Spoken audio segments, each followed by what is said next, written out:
Hello, everyone. Welcome to today's episode of Let's Talk FGO. Melty Bloody Moon Menu. You really hit that button. I did. I hit the button, and I also pre-made the name of the show. Hi, I'm one of your hosts, Omega, and, I don't know, I play fighting games in the bathroom. I've probably done that at some point. That other voice you hear is my co-host, Lucky.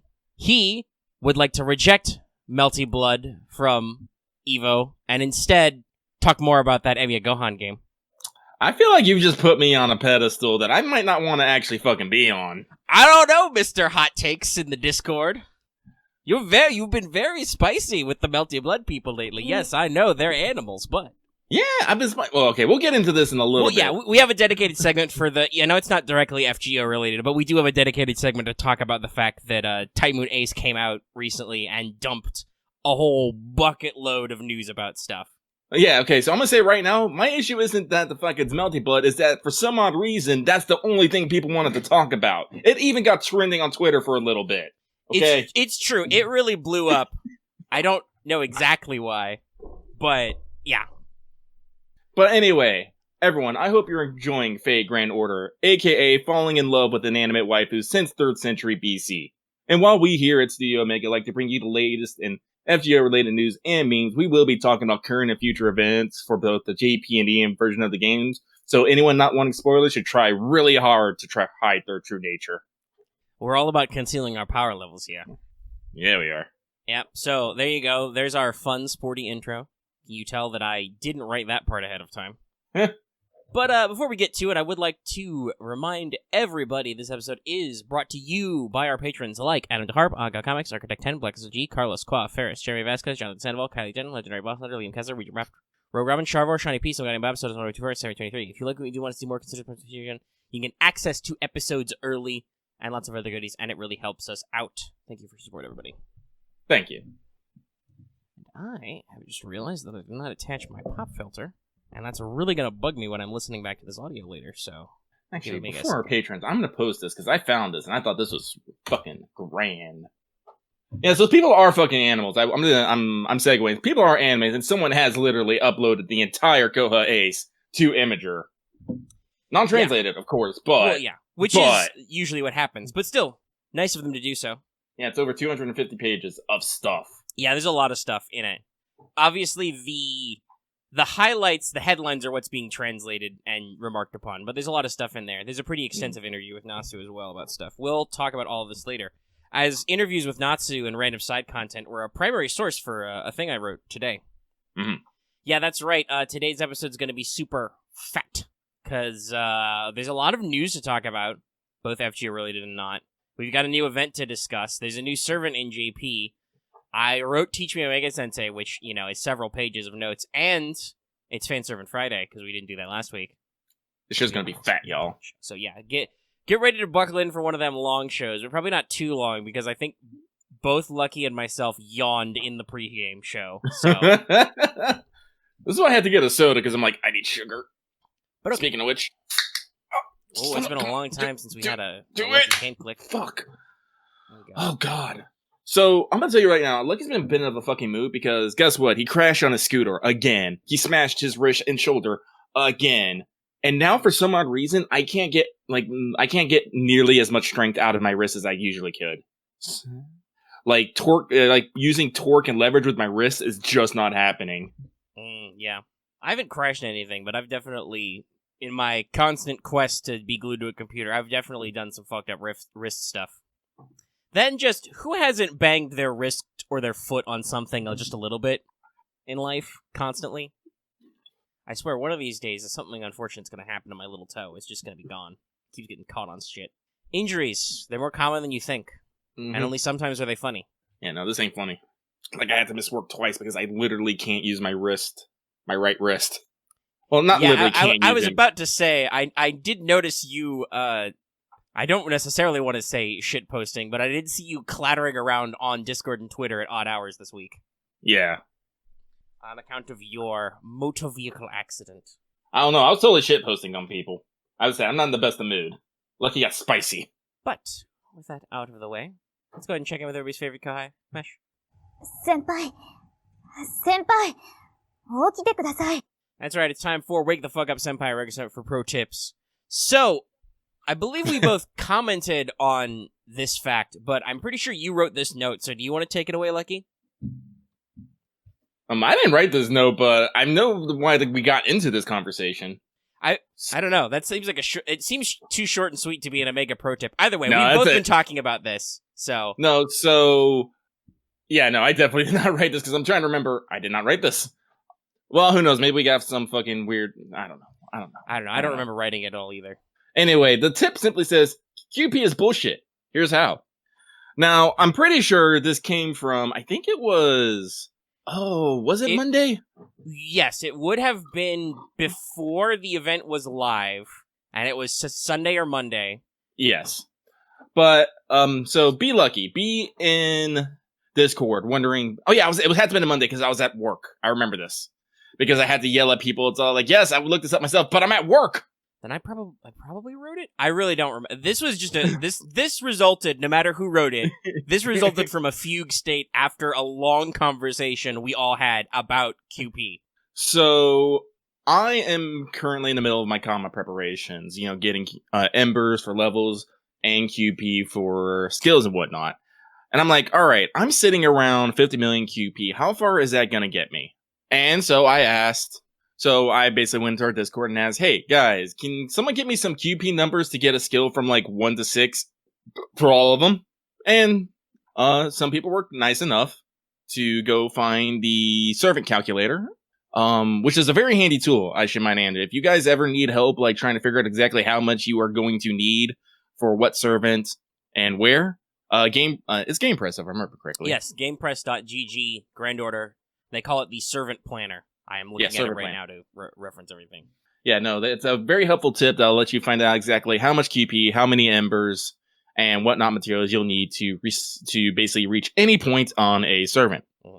This includes not just the raw from 0 to 100 or whatever math, but also you can set it for how much embers and QP does it take me to go from level 40 to 50, for instance? So it's a very flexible, handy tool. Very helpful. And I don't remember the exact number, but, going from basically a level 1 skill to a level 6 skill is not that bad. Because, let's see, I think it starts out for an SSR servant, starts off at 200k, 400k, then slowly goes up, hitting about 5 million. Is it 5 million at 6? Actually, I should probably pull this up. I already got it up, so let me do an example. I pull up Altera because she's the easiest, so... She's right at the top. So, calculate from 1 to 6. Yeah, so QP from skill level 1 to level 6 on a servant is 7 million for each individual one. So, let's see. How does that escape out if we do all three? Because you can do that calculation as well. Yeah, it's about 22 million for, for all 3 skills to 6. Yes. To get that skill to 7, you jump immediately to fucking 10 million. And if you want to get all 3 of those skills to 10, that's about 160 million. I was just looking at this, I'm all like, this is why a lot of people probably just stop at 6 unless they are jonesing for something. Because literally going from skill level 6 to skill level 7 basically means you have to just pay all of what you just paid and then some just for one skill level. And then it just keeps going there. From 7 to 8 is 12, and from 8 to wait, I'm reading this wrong. I just realized. From 5th to 6th is 5 million. Okay, I see this. Yeah. But still, yeah, it seems like 6 is the. Why do they have it written like this? This hurts people. This hurts your. Well, I mean, according to the calculator, 6 to 7 is 5, 7 to 8 is 10. Still. Yeah. Yeah. And then what's 8, 9? But once you go 7 to 8, 12. Things just jump up huge, and going from 9 to 10. You get an extra decimal place, which is bad. Yeah. Again, this makes me wonder why there has never been any discount QP. And then the real kicker is when you go from 9 to 10, that's a full 20 million on its own. 20. It's nuts. So this pro tip is mostly be aware of how much QP you may need if you want to get a servant to a certain level. Mm-hmm. Basically, make use of the servant planner to plan accordingly. Yes. I do. This is also why a lot of people save for Double Great Suck, because it means that, at least with EXPs, your EXPs go farther for less QP. Even though, let's be real, that's not really what's holding you back when it comes to QP. No, it's... Let's see it. I think the biggest spends are usually palingenesis and skills. Palingenesis gets a little expensive. Yeah. But no, like, so when people talk about, being able to 10 a servant, day one, these people are mad lads. They have a lot of fucking QP. They're punching a lot of doors. Or as someone has said in our Discord channel, they go ham on lottos. Yep. If you pre-save lottos, you can get a decent amount of QP that way.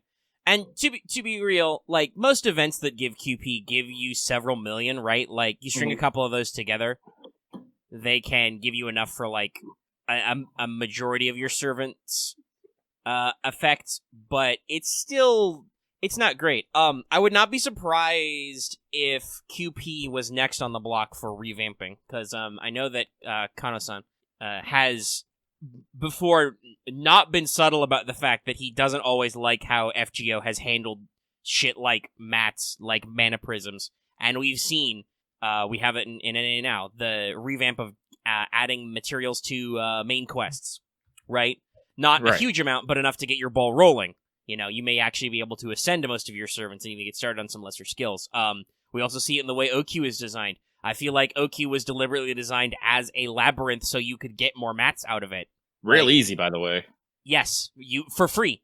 I think at least half, if not more of the time, you have no battles. You just have to click through some text. I have some personal thoughts about how I kind of wish they'd strung that together to flow a little cleaner, because there's a lot of different icons that pop up you got to follow. But and a lot of quick load screens. Jesus. Yeah, a lot of little loading screens. I wish they'd optimized it slightly better, like in a technical sense, but in a pure mechanical sense, it's dirt simple. If there is a quest, it's like 5 AP. It's this is like the ideal. Oh, hey, you want mats? Go for it. And similarly, daily quests get revamped. I think for us next year, though it might be early. We never know. So that instead of dropping mana prisms themselves, they increase the amount you get, and they made it basically like a weekly master mission, where it's like, hey, did you do so many daily quests, period? Okay, you get some mana prisms. Like, they streamline that process. I'm hoping that, I'm sure a lot of people in terms of, like, getting units would want USOs to get revamped first, but in terms of nuts and bolts mechanics, I would love some better ways to get some QP. I know that the, not the next, but I guess we'll say the previous on JP, Guda Guda event did involve some interesting, like, timed QP farming mechanics.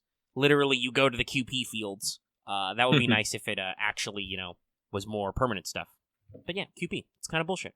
All right, well, I think that's all we got on that one. Hold on, let me adjust my microphone position slightly. I sound slightly quieter because I have to be slightly farther away because of this pop filter. But it means that when I make the sound, it doesn't pop quite as much. Actually, I should probably move my pop filter a little. Mic adjusting sounds. I think I said this before. I probably need a new pop filter, but I'm already thinking about money. Speaking of money, records without a record TV topic. I don't even know if all that was English. I'll go first. I have a simpler story. I did 2 10 spins. I got Parvati, my first one, and I got the young UC. I must concede. I have done my 10 spins. FGO didn't laugh at me and give me all Mapo tofu. I must respectfully bow out. So with that, it's my turn. And Lucky did not respectfully bow out when he ran out. I wasn't able to get excuse me. Carbonation does that. I wasn't able to get as much free QP as I wanted, but I was able to get enough for 2 10 spins. I was able to get an MP2 Chinnengyu with that, and a Pavarti. And then Lucky decided to go spend $350 and got an NP3 Sanzo, a lot of Pavarti themed rare prisms, a good smattering of event CEs as well. Oh yeah, and one comment that I immediately got to level 90 and 666. Yeah.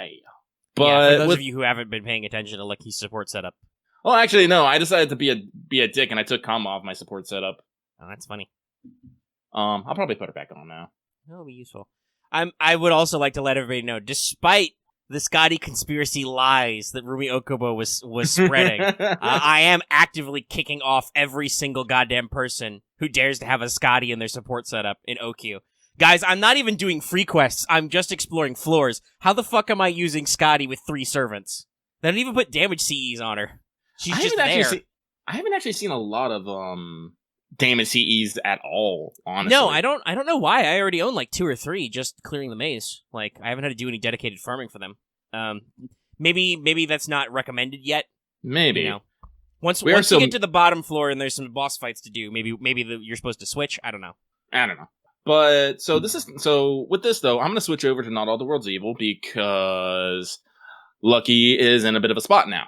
I'm currently torn between wanting to roll for extra copies of Kama and making sound financial choices. Also, to add layers to this, I also like symmetry, so for every copy of Kama I would get, I would want an equal amount of Kiara. And I don't know if I want to throw down on that. Is your Kiara also NP1?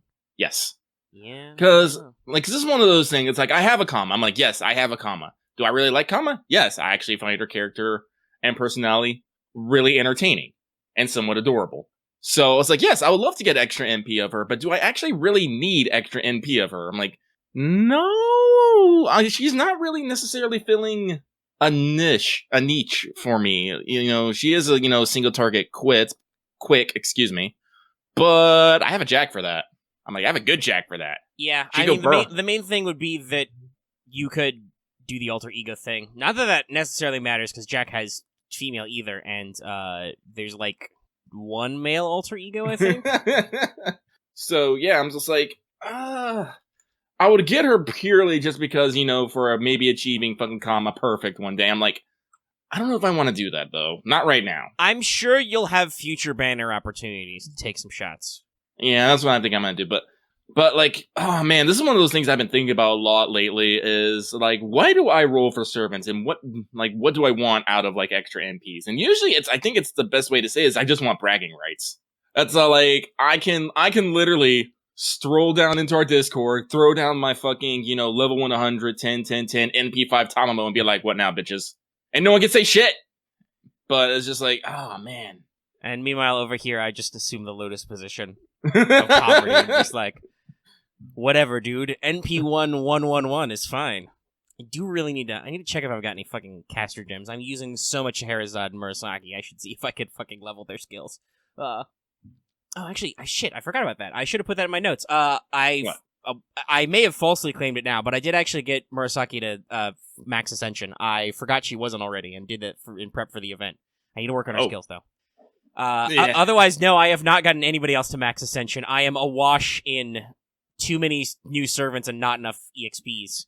I think I got Kama to her first, not Kama, because I didn't roll one yet. Pavarti. I got her to, I was thinking about, I'll talk about my own opinions on rolling more Kama in a second, but I got Pavarti to her first ascension off all the silver embers in the shop, and that was as far as I got, and I'm just like, man.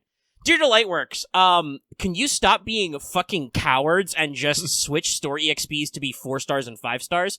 Silver EXPs are literally worthless, and I will fight any man who says otherwise. We're gonna have to fight Omega, because I basically got my Kama using silver XPs and just all the fucking Lancer and Assassin 4 stars that I have. So now I'm just sitting on 200 gold embers. I'm like, what am I gonna do with these? I mean, you farmed an oodle by farming dailies. I'm talking about story XPs. Like, the story XPs for silvers, that's just, you get, 20 of them? It's not very efficient. They make 5-star EXPs. They should be in stores. Free the 5-star EXP from the FP prison. Give me more 5-star EXPs. Use silver servants as EXP. I mean, I could. I've got a decent number of those lying around. Usually I use those for more mana prisms. But yeah, I was going to say this myself because we were discussing the future rolling. There's a lot of quartz in this event.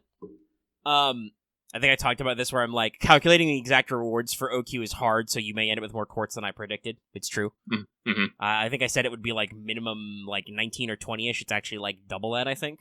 Oh, wow. Or more. It's almost 2 full 10 spins. So I may get another 10 spin from just extra quartz bits and try. Every time I see a Kama on Max Ascension in my support list, I'm reminded, oh yes, I really do like Redrop's work. Redrop posted another great so Kama good. image. Just done with your shit, idle Kama is the best. Which is our latest emote, the Kama of Judgment. I spent like 15 to 20 minutes in MS Paint making this. I should have probably been doing the event or something else, but somebody was like, "Can I get that as an emote?" And I said, "I can promise to try." I think it came out okay. No, it looks good from my end. It's properly transparent. It might be a little small, but I did have to make sure it fit the size requirements. Because the actual, like, full-size version of that image posted on Twitter is way too big, even when it's just Kama's face. But yeah, and there's a lot of little cameos, like, Redrop pointed out that you can see one of those images as a Dojin cover in the background of the Akihabara event. We'll talk more about that later. Listen, there's been a lot of Dojin covers in the Akihabara event. They keep getting pointed out, and I'm just all like, ooh. Yeah, that's gonna be fun in a couple years. But yeah, so I'm wondering I might spend at least one more 10 spin, like Lucky's talking about. Mechanically, I don't need Kama. I'm covered in single target assassins. But I'm not like super in love with her or anything, but I do. Kama's one of those characters that has big spirit animal energy. Like, you just run into Kama in the story and she's just like, fucking whatever, dude. That's tomorrow Kama's problems. I don't care what you guys do. I'm just gonna go somewhere else and my evil plan will proceed no matter what. I'm just like, I feel this strongly. Like, her strong apathy vibes speak to me on a spiritual level, but I also, like, I don't really want to go ham, though. We got shit to do this year. I will at least get monthly tickets, so we'll see if I get phenomenally lucky again, or not. But okay, that's our, records and evils and achievos. Let's really quickly check in and ask, did you finish your master missions? They're pretty simple, I hope you did. You need to defeat 8 servants, you need to defeat 15 archer or caster enemies, not servants or bosses. Defeat 15 saber or rider enemies, not servants or bosses. Defeat 15 lancer, assassin, or berserker enemies, not servants or bosses. Complete 5 quests and then complete 10 quests. So, again, do the event, but also do literally anything. And now you might need a little help with the Yes, the servants are pretty rare. You might want to take a detour to a daily. I don't think I've done that myself yet, because there aren't a lot of servant bosses. We'll have to see. I know you fight Kama a couple of times on later floors. I have to see if she counts. Probably? Sometimes we've talked about this before with other traits, but sometimes the game is very weird about how it classifies enemy NPCs. But yeah, so check it out. You'll make it through. You'll get your extra St. Quartz Greebles. It'll be great. Now, after 20 minutes of audio, let's do the news. Woo! So first of all, we got some extra news in the Chaldea broadcasting stream. Very great. Much effect. Much Soka. Much Soka. Much Albert being a giant floating head. But it was a pretty fun time. Other than, like I said, clearly Big Scotty is paying off Rumio Kubo. But they also announced some other stuff. They actually started by announcing that there's going to be a campaign for the Babylonia Blu-rays soon in NA. I think it was just soon TM. They didn't have a hard and fast date on it. And I haven't seen any... Like, there's no actual news announcement out of, like, main FGO outlets. So this is all we got. So it's soon, TM. But Albert did say it will have the special CE exchange we missed out on because we didn't have one of the CEs yet. So there was a campaign to exchange for an Ishtar-themed CE. But because we hadn't had one of the Valentine's events yet, we couldn't have done it. Now we're going to get that back. They will also do an Ishtar banner, and Ishtar's animation update will be part of it. So yay. Yay! I'm going to guess that's probably either going to be, like, on the back week of OQ or be a gap week thing. But, neat. Okay. News item number the 2nd. So, JP has fully come out with the Akihabara Explosion event from the 24th until the 7th of April. So that's, the full 2 weeks. It is, in fact, a Setsubun-style event, as predicted. You use servants. When you use them, they get tired, they go into timeout, and you need to wait for them to recover to clear more floors to get more prizes. Yay, prizes. Now, we have an interesting summon banner. So, this summon banner features new permanent SSR Berserker Galatea. Out of nowhere. Yeah. I don't remember, I can't say his name off the top of my head, but Galatea's artist is the creator of Strike Witches and a major character designer behind Ken Cole and Girls in Panzer. Yep. So that's pretty cool. We're lucky. We should be glad that she's permanent then. Yeah. But also on rotation is Bride and Osakawa Hime. I'm not surprised about Osakawa Hime. No. Galatea during this event gets plus 100% damage, plus 50% bond, and plus 200% recovery time. So I want you to use your Galatea. Okay. Yeah. Okay. Her fatigue recovery is 200% faster. So fast. Also, they did give Nero Bride a rank up, shockingly enough. Her heal skill now also gives that target, because it's a targeted heal, in case you didn't know, 20 to 30% trait damage versus Heaven attribute servants for 3 turns. pretty interesting. There may be some subtle themes here that I don't want to go into because they might be spoilers. But I'm gonna guess there's reasons for everybody being involved in this event. Tsukihime is definitely the challenge quest. I know that part. And I'm pretty sure after doing this show for nearly 4 years, we've discussed how the attributes work before. Yeah. As a real quick reminder, though, there's 4. This applies to both servants and NPC enemies. It's Earth, Man, or Human, I believe is the better way that NA translate it. What in Japan is literally sky, but is translated as heaven over here, and then star. And that it kind of has a theme to like where the servant comes from. Human attribute enemies are literally from human history. Earth is from legends and folklores. Heaven is from origins to the gods, usually characters with a divine trait, but not always. I believe Herc might actually be Earth attribute, but is a divine servant. And then Star is the special category for special people. Special. Sometimes it's just Jeanne d'Arc, but sometimes it's because you're literally from space. So that's a very interesting niche they're cutting for Bride as well, and it looks fun. Like we said, there's a lot of gags in the background. I don't know if it was like a Dojin thing or something else, because obviously it's Akihabara. But there was also Lack retweeted an image of a little like banner cover of Christmas Suzuka and Vishra in one image, which is on the one hand kind of a deep cut. Delightworks FGO acknowledging that Christmas Suzuka exists. Yeah, it is. But hey, here we are. Also, they did actually, I believe Camelot/Jerusalem did actually come out in arcade, so we have images of, God, I cannot say that guy's name off the top of my head either. Hymns. He exists. The last Templar leader. Yeah, the Grandmaster. Grandmaster. He has a Dark Souls arm. Mm-hmm. That's it, that's all I got there. Because, let's move on to the big video game news dump thing that happened. So, first up, we have a hard and fast date on the JP release of Emiya Gohan. Yay! The Switch game will release April 28th and will be still coming out worldwide at some point. So that's cool. Obviously, you can import it still, but if you want to wait, it may be cheaper to just get it when it comes out in English or whatever your language of choice is. Mm-hmm. So what I would say, I know as we talked about, people are going fucking nuclear for a new Melty Blood announcement, but the big thing, I think, is the official hard release date for Tsukihime Remake. Yeah. I believe it is August 26th. It will be coming to Switch and PS4. We'll talk about this a little bit later. But yeah, hard date, new details, working on it. It's confirmed. I do also believe that, once again, this just strongly reinforces the idea that they may be doing a Tsukihime collab for the Golden Week event. Mm-hmm. Just because, I mean, now seems like the time. So it's been clarified that they've modernized the game in terms of design and setting. For instance, it's now going to actually be set in the 2010s. Okay. So they're moving it forward a little bit. And it has been confirmed that the game will contain, this release of the game anyway, will contain only the Arc and Seal routes. They now have their own standalone names, Moon Princess and Rainbow of the Night, respectively. However, the textual length of each of these routes is roughly double that of the original routes. There's been some translation meddling here. Some people said that those two routes combined were twice the length of the total game of Tsukihime. No. That's not what Nasu meant. What the literal translation is more that those routes are double their original length.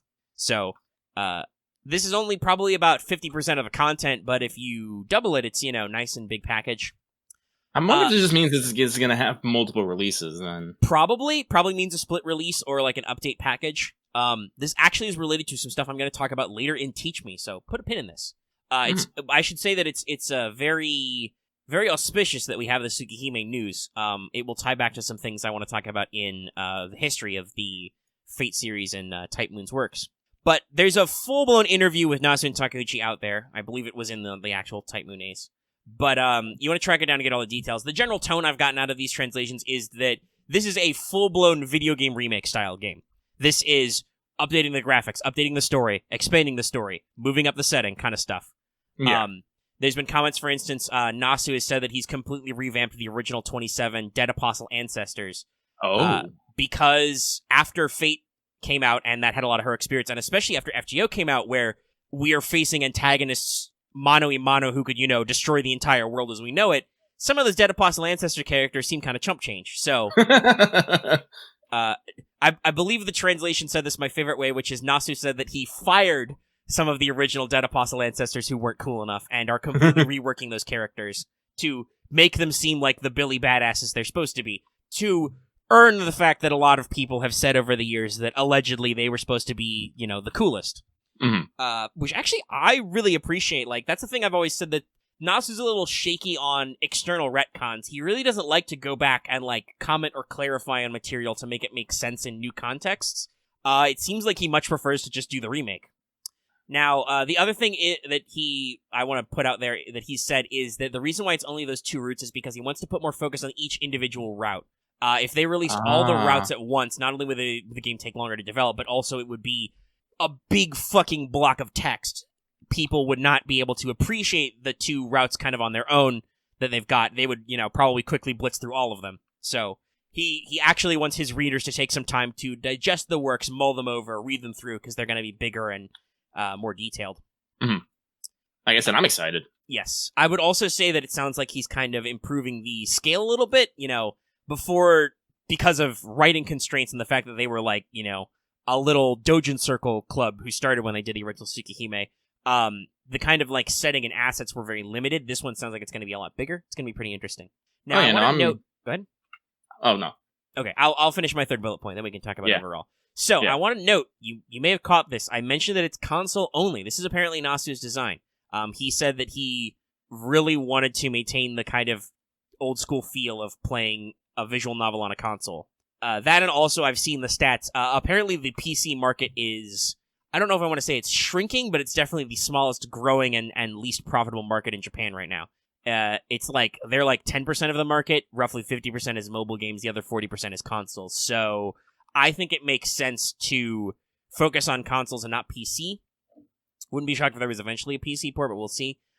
I think the only thing that this concerns me is that means that, because there are no official plans to release it in English yet, unlike our news about, like, we're pretty sure that there's going to be a worldwide release of Extra Record. We know for sure there's going to be a worldwide release of Emiya Gohan. Spoilers, there'll be a worldwide release of Melty Blood Lumina, but there's no word on being a worldwide release of the Tsukihime remake. I am concerned that this will mean that fan translation patches will be a pain, because there'll be no PC. So I hope they are considering localizing.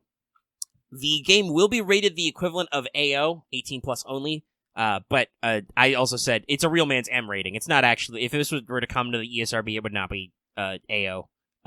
It won't be an adult game, basically. There's no chitties or anything, but they're talking about, because of the kind of level of, like, the violence and crime and stuff, and the, like, grittiness of the classic Nasuverse storytelling, it will be a game only available under Sero's Z, so 18 or older. That said, like I said, that means that in our terms, it would be an M. You didn't show a titty? That's not an adult-only game. Well, everyone knows Lucky's horny on Maid, and I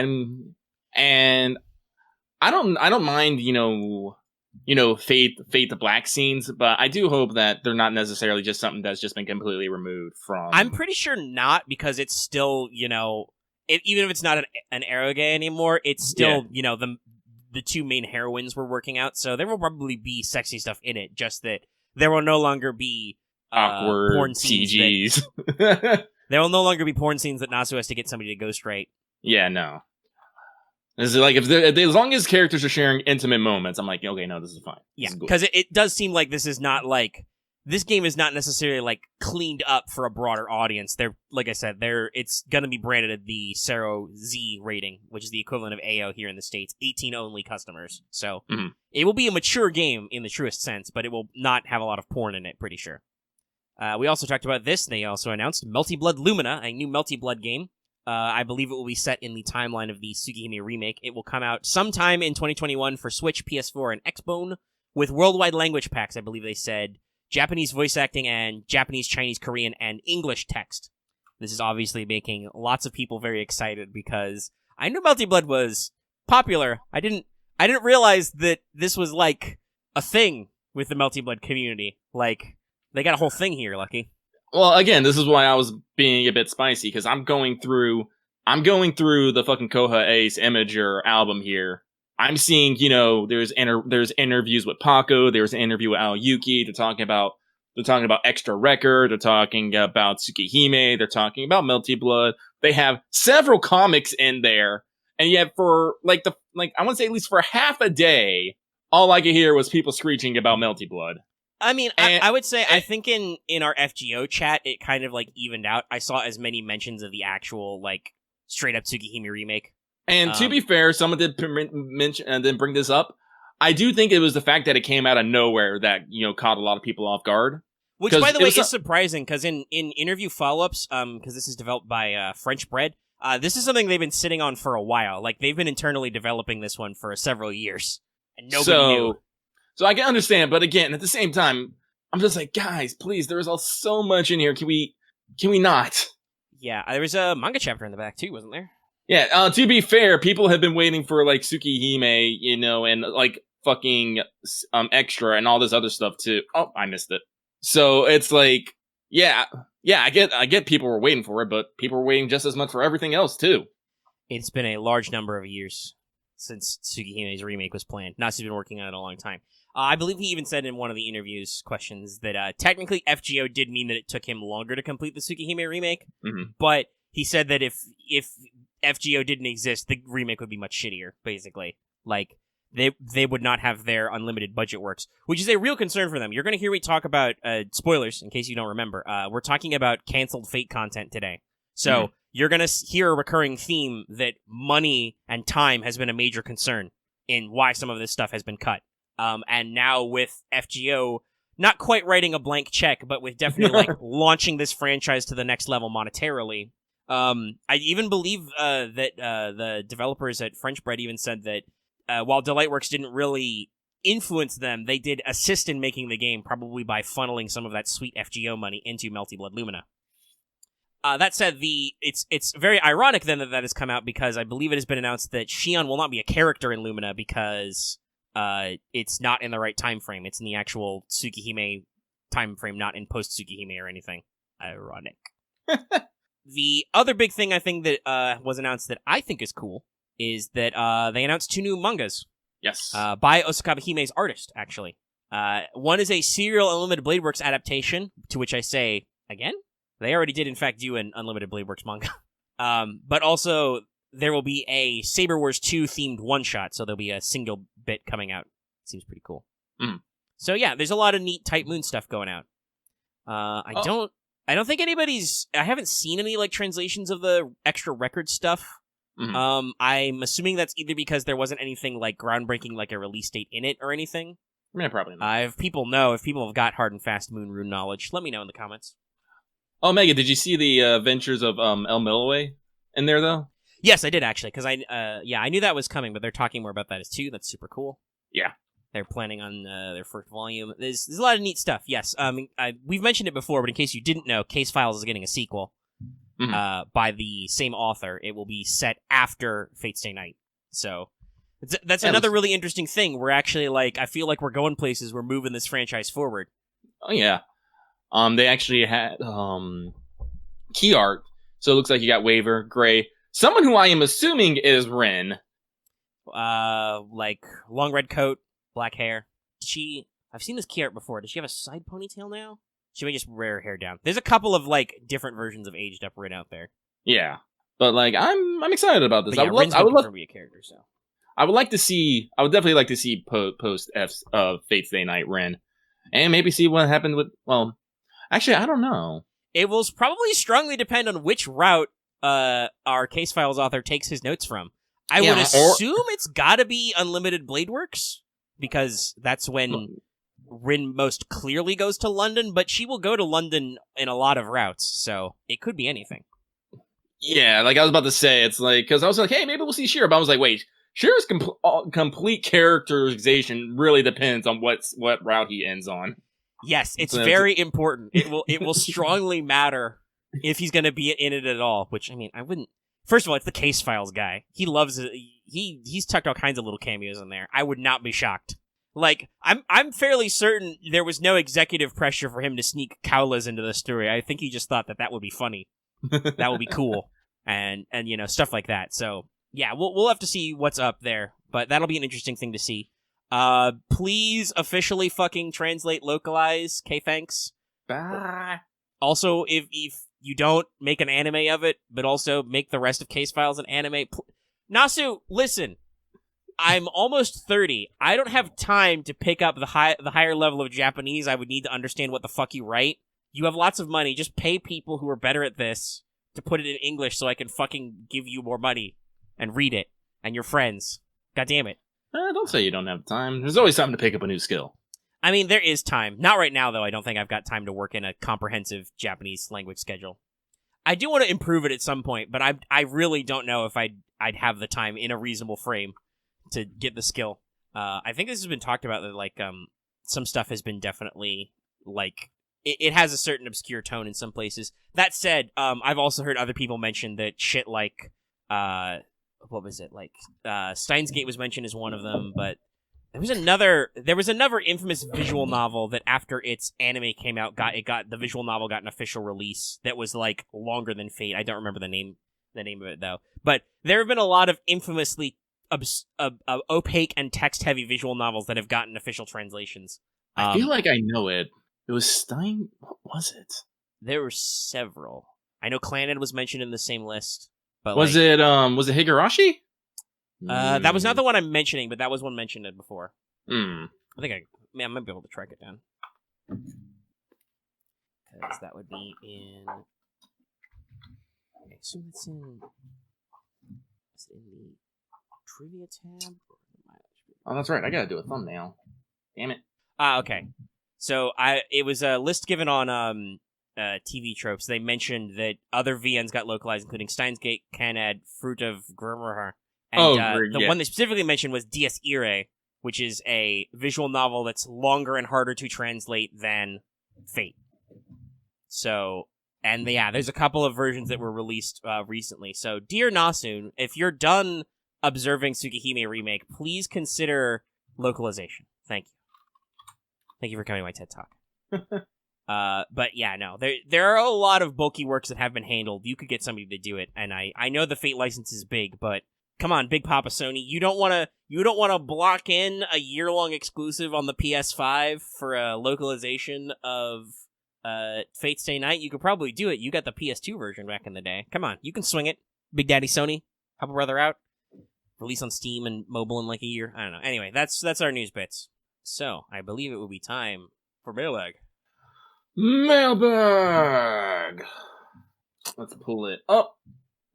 And because we still got a bit of a back half here, we're only going to be doing a 1 hour mailbag. So actually, let me pull up the fucking timer. That would also, be super at least in raw time, we've already been talking for nearly 50 minutes.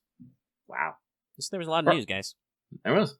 So, with that, everyone, it is time for Let's Talk FGO Mailbag, the segment where we, and by we, I mean I, read out what you, and by you, I mean all you people listening right now. I forgot where I was going with this. Anyway, I'm going to read stuff. And we're going to start right meow. Our first one comes from a master who can hear Tsukihime sniffing from under the bed. Is she crying? What did you do to her? You animal. That they say, question. I did not get comma, so need to pick a different servant to use the OQXPs on, so wanted to ask y'all's opinion on what servants of these three options. Woo, Enkidu, or Nightingale. All three of these are MP2, so that narrows down the choices pretty well, but extra input to choose the winner is appreciated. Well, one of these things is not like the other. If you want my honest opinion, go with Enkidu. I would probably also say Enkidu if you haven't got him already. He's got a pretty diverse skill set. That said, do remember, it's only like a week before monthly tickets. Don't consign yourself to loss just yet. You never know. Just yet. Listen, I know you're probably not going to get her in like 5 tickets monthly, but if you did get Kama in 5 tickets and you used up all the EXPs from the event already, you're going to hate yourself. So maybe you consider waiting. But no, Enkidu's a good choice. Mm-hmm. But that is that. When we move on, thank you very much. This next one comes from Suna, losing my free time reading Arararagi stories. That's a Monogatari joke. They just announced their latest box set for English. So us Monogatari fans are hype. But they say, hey, Lucky Omega, hope y'all are finding the event fun. The music is great. Hope the gacha is relatively kind, and hope that y'all have a good weekend. Well, you'll find out our responses to that in a bit, and I hope you will have a good weekend as well. So thank you very much. This next one comes from Melting Bloody Mothra, bearing myriad blessings, who says, Just here to offer well wishes to Lucky and Mega for the good times we enjoy. Thanks again, guys. No, thank you. Hope things are going great for each of you, and if not, I wish you improvements post-haste. I would definitely like a healing spell for my wrist. Just saying. Where's your nanomachine son when you need him? And that is something right now. So, but thank you very much. We move on. This next one comes from a guy bemoaning the fact that we do not get enough gold foes. Not enough at all. They say, no question this time. I got greedy rolling for Kama and am now suffering from success. That luck even transferred to JP, which is why I want to spread some luck and breast your rolls, guys, because one person shouldn't have that much luck, even if it is just retribution for my Quetz rolls that show the other side of gotcha. Wish you a nice week, and again, may your rolls be blessed. I don't know, maybe I'll use my tickets for maybe MP2 Kama, I don't know. I'll find out. But thank you. We move on. This next one comes from Moon is crying profusely over how sad Persona 3 is. Just finished as of writing this. Let's hope Kama comes home by the time you read this to cheer me up. That is some feels. Death is not a hunter, unbeknownst to his prey. There's been this meme going around on Twitter. It's all like, where it's just like, don't cry, it's just a game. And I have definitely seen some scenes of just the protagonist on the rooftop with I guess, and people are just like, But they say, got no question this week, sadly, but hope you guys are doing well and having a great day. Like he continues to stare at his wrist that does not want to function as promised. Is my warranty expired on this thing yet? Anyway, thank you very much. We're gonna move on though. This next one comes from, oh my god, they killed Rash again. You monsters. They say, evening guys, 2 questions this week. 1, what event do you think had the best music overall? And 2, do you have great luck in a particular trait of a certain when you roll, i.e. having great luck in rolling Sakia faces, Ren faces, etc. Good luck on getting Kama, or if you already got a good luck on the next rolls. What event had the best music overall? I still think CCC tops that. Yeah, in terms of event design comprehensive, it's got to be CCC.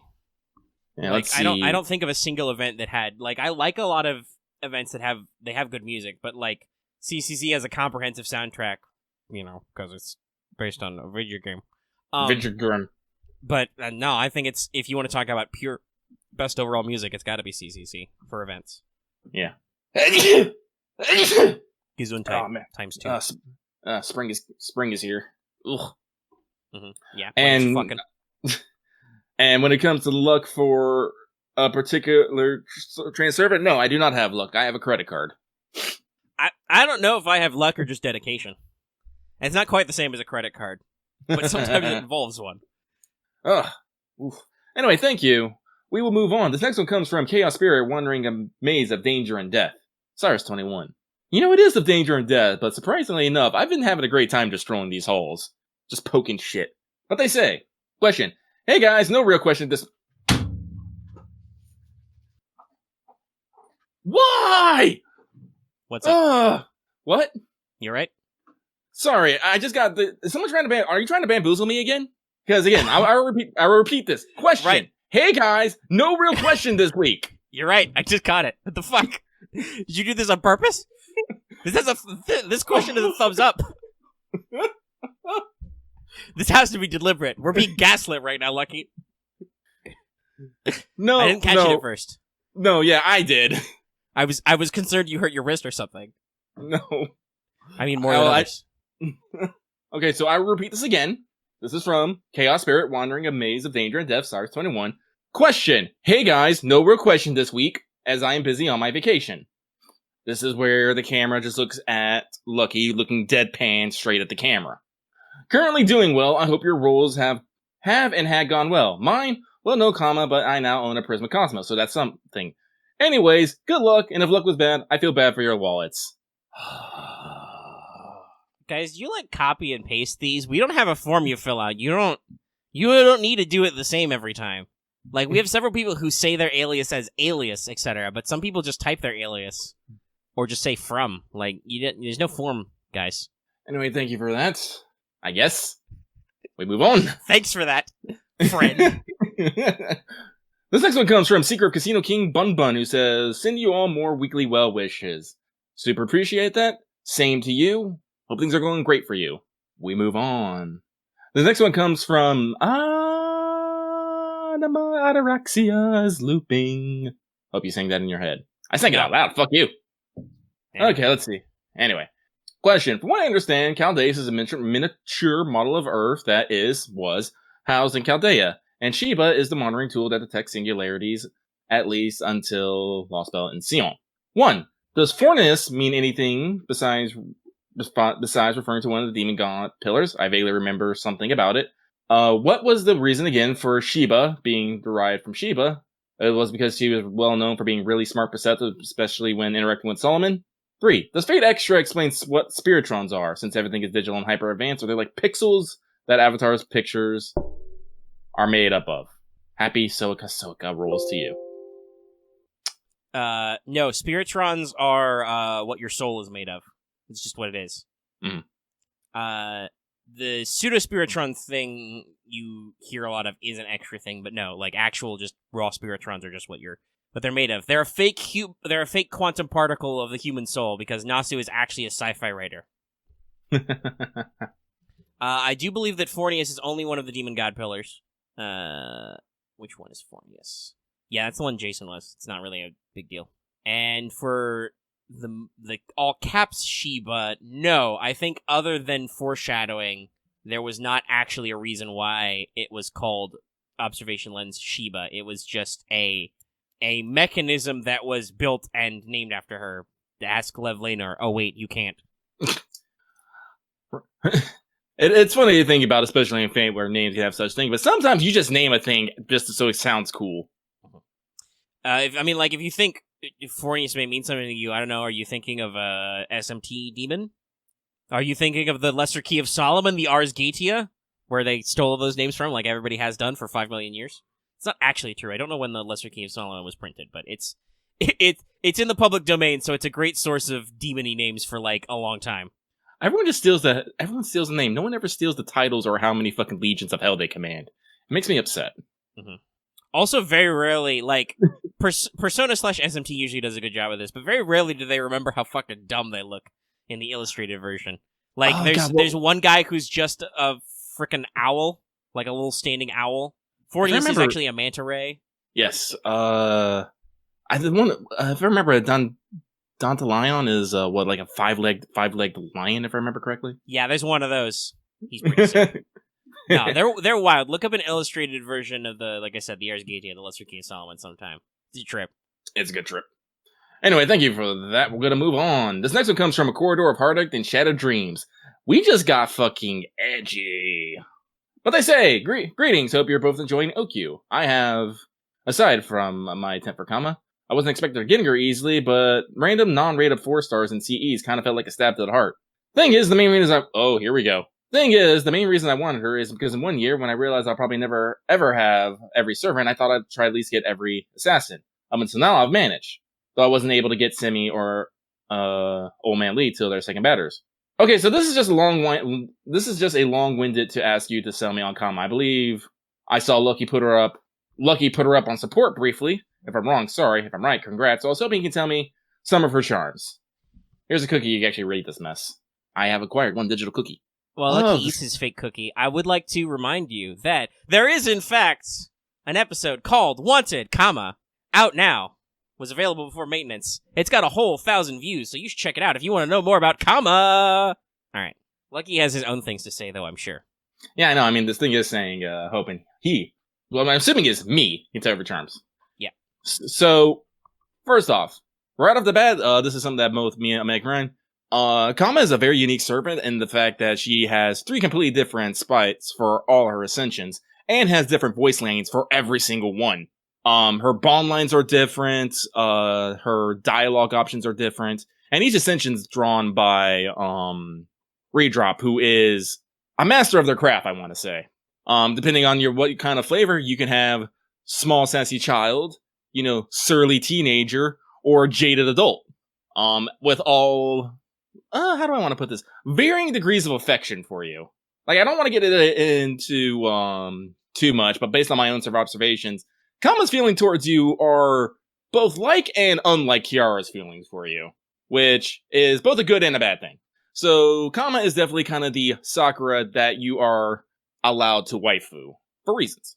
Now, kit-wise, Kama's actually a pretty decent single target assassin with her single target quick MP and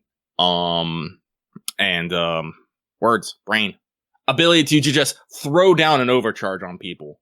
That's wild. I don't think is there any other servant that can just throw down fucking overcharge? There's somebody who has that as a skill. Is it? I believe that's what Edison does post buff, as he gets an overcharge effect. Yeah, Edison. Yeah, Edison. Okay. Edison's a story locked 4-star caster though. He may be harder to find than Kama. and like I said, because her skills, she has an attack. She has her attack skill paired with her guts, which I don't think is a bad idea. Also, her guts is indefinite. Yeah, pretty wild. No, like mechanically, no. She's great. She's literally immune to charm, just flat out immune. Mm-hmm. I find that wild. Yeah, they really. It kind of started with Summer BB because she's immune to being burned, but they really started to experiment with that. Benny Enma can't be skill sealed, for instance, and Kama is like, no, you can't charm me. You know who you're talking to? No, like I said, if you want to have basically your flavor of ice cream, it's all going to be jaded, though. I'm just telling you right now, there is no non-jaded. No matter how much she may or may not like you, she will always remain 100% fucking jaded and done with shit. Which, personally, I find endearing. It's like, no, I understand you. You're fine. Here, have some cake. It's like, I didn't want that cake. Oh, okay, fine, I'll take it. It's like, wait, I didn't say I didn't want that cake either. It's like, wait. But also, Kama definitely has what I would like to say story significance. Oh, actually, so somebody brought this up. They asked, doesn't Gramp have charm immunity? Gramp has a 100% charm resistance. It's not the same. But he does, though, is have immune to instant death. Oh. Instant death will never work on Gramps. He does have a plus 100% special resistance to charm. It's not the same as Kama's. Kama is just, this servant cannot be charmed. Yeah. Hypothetically, you could decrease his charm resistance or increase their charm success rate, and you could still charm Gramps. It's pretty funny. But here's the thing. Here's the thing. Like, you honestly have to look within like your soul of souls, ask your heart of hearts, and be like, do I want Kama? As all like, is this like something that I need to give up on or not? Lucky said no, I'm not giving up on this, and was rewarded by only paying like $350, which considering isn't the worst. It's not. This is literally just past the fucking $700 KP MP2 blowout. Well, it wasn't a blowout. I got her, but it was a lot of money. But like pull out your list of kinks and fetishes and start checking them off. Then pull out your list of mechanics and niches that you need and start checking them off. If you find that most of them are being checked off, you should probably keep trying. If not, move on. I will say this is not the last time that Kama will get a raid up. Nope. We do have the Ooku rerun in about year and a half, I think it is. Yeah, year and a half-ish. It was just before anniversary the following year for JP. So yeah, pretty cool. Yeah, it's pretty cool. No. That's like... Would not be shocked also if she doesn't come back in some form also this year. They did after a release that third Heaven's Feel finally. Stuff like that. Her rerun banner, I don't know if it's in a very good time, because it's slapped in there with the CCC main interlude campaign, the anniversary. Yeah, it's just before anniversary. It's like in a period of dead time, but again, I don't think our time will be as dead when we get there, because we will not have COVID delays. So we will see. But that's enough on that. We should probably keep going. Yeah. So thank you very much. Hope that gave you something to think about. We move on. This next one comes from No Longer Writer's Block at the cost of forgetting the wallet. Not the wallet! So, they say, hey guys, this may seem last minute, having a bad habit of sending in a piece of mailbags the day after that the show gets recorded, but I do want to ask Lucky something in particular. Was Extra your first exposure to the fluffiest tales Tamano no Mai, or was it something else? I've been curious about it for quite a while, but never thought about putting said question down the mail depth for some reason. If my wording feels super weird or whatnot, like from a previous mailbag, then I apologize. My brain can't really compute on how things were things like 4/5 of the time. I hope you both have an excellent day, and don't worry, I didn't lose my wallet. Oh, okay. You worried me there. Now, if we're talking about, like, Fate Tamano no Mai, no, I think my first exposure to her was from Extra, but technically it would have been Extella. Because I think Extella came out like just before hecking FGO did, if I remember correctly. Didn't it? For the US? I think I'm making. Oh, didn't Extella come out just before FGO for us, like the spring before or something? Yes, for us, Extella came out just before FGO. Yeah. If we're talking about like actual mythological figure Tamamomai and my super love of evil waifus, no, that's jeez, I don't know how long that's been. Man. It's crystallized more firmly recently. I'm just like, yeah, no, I like evil girls. I'm gonna die, but whatevs. Live your best life. Live your only life. No. Like I said, like, I didn't do it as much as I do now, but I would still, just go on research benches on, mythology, comparative mythology, and just whatnot. FGO has made me kick that into high gear a lot, though. Jesus. God, I went into a research tutorial about recent Galatea and be like, when did this happen? That's the source of the 3rd century BC, because that's when the original teller, I would guess to say, of the story originated from. I don't know if that's the actual time period that Galatea herself originates from. They're weird like that. Oh. But yeah. Technically, Extella was my first exposure to Tamamo and the greatness that was Chiyo Saito's delivery. But no, I've known of Tamamo for a long, long time. But with that, we shall move on. So thank you very much. This next one comes from Merkava Main, flying straight past the comma banner, who says, "Greeting, lads. My question this time is, has there been any limited banners that you skipped entirely? And if so, who was it and why?" Lucky Roy has a more interesting one because I know he doesn't necessarily skip a lot of limited banners. I actually do. I would have to go back and look at literally all the banners and be like, oh yeah, I didn't roll on that one, I didn't roll on that one. Like, I usually spend tickets in the moment. There's a lot of banners I haven't rolled on for real. It's just Lucky rolls on almost everything, and he really needs to stop. If there was a time that I didn't roll on something, it would have been like a long, long time ago. Like, I don't think maybe I didn't roll on the last, Guild Fest? I don't think there was anything on there that I wanted. I still got a guild somehow. Fuck. Wait, no, I did roll on Guild Fest because guess what? I want CE. Yeah, see here. Okay, here's the thing. I don't skip limited banners because usually banners have fucking CEs on them, and I want CEs. I love CEs. So no, I can't think of anything. That's probably when I got a guild. I was all like, I wanted CEs, but I got a guild. What is this game? They're like, well, that and Gil has 5 billion rate ups. Yeah, I do. The least limited servant, Gilgamesh. Heck.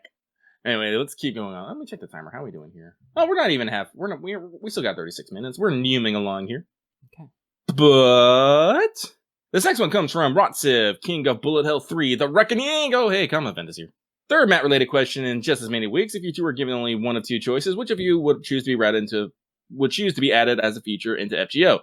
A, being able to exchange mats for those of other rarities, i.e. trade 1 gold mat for 2 silver mats or 5 bronze mats, or if you're choosing or vice versa.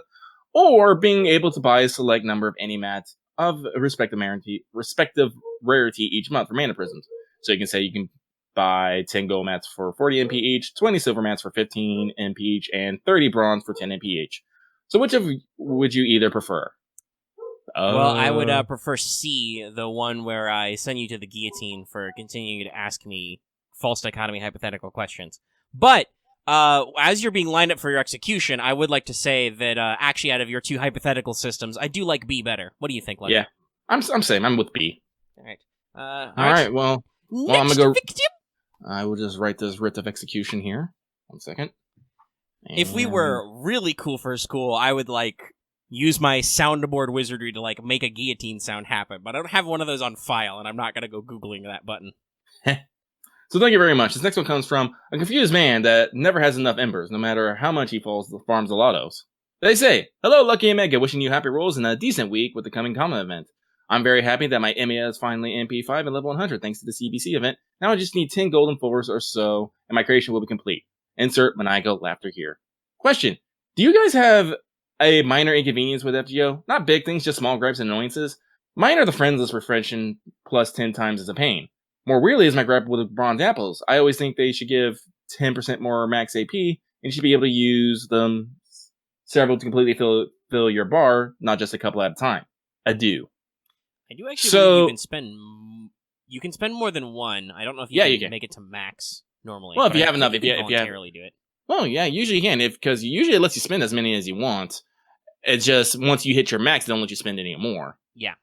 Because also if you go to a quest, it will automatically select how many you need to Managed to quick. So no, you can totally do that with bronze apples. I've used that feature before. It's pretty handy. It's actually why I disagree about bronze apples. I actually like that they're 10. I know that that's not percentage based because silvers are 50%, but keep in mind that your AP is, in a rounded number, right?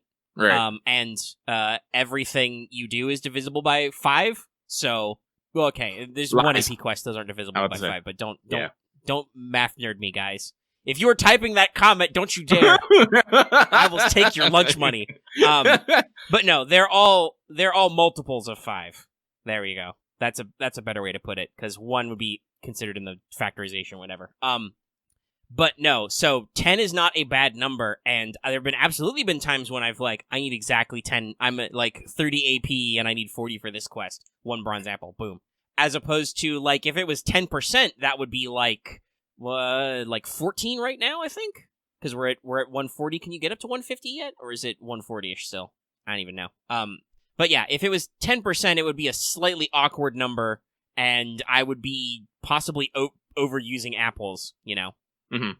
Because if you get 13 or 14 AP back from a bronze apple, that's a very weird number that doesn't really fit into AP requirements. It's just gonna sit there being awkward. I actually like the nice clean 10. But this was actually about small gripes or annoyances. I think I've talked about this lately. And I don't remember if you agreed with me last time I said it, Lucky. I'd really love to be able to kick people out of my friends list from the support screen. When I see somebody with a bad take support list, I'd really love to be able to yeet them immediately and not have to find them in my giant friends list. But that's definitely a small potatoes gripe. How about you, Lucky? Small gripes? Let's see here.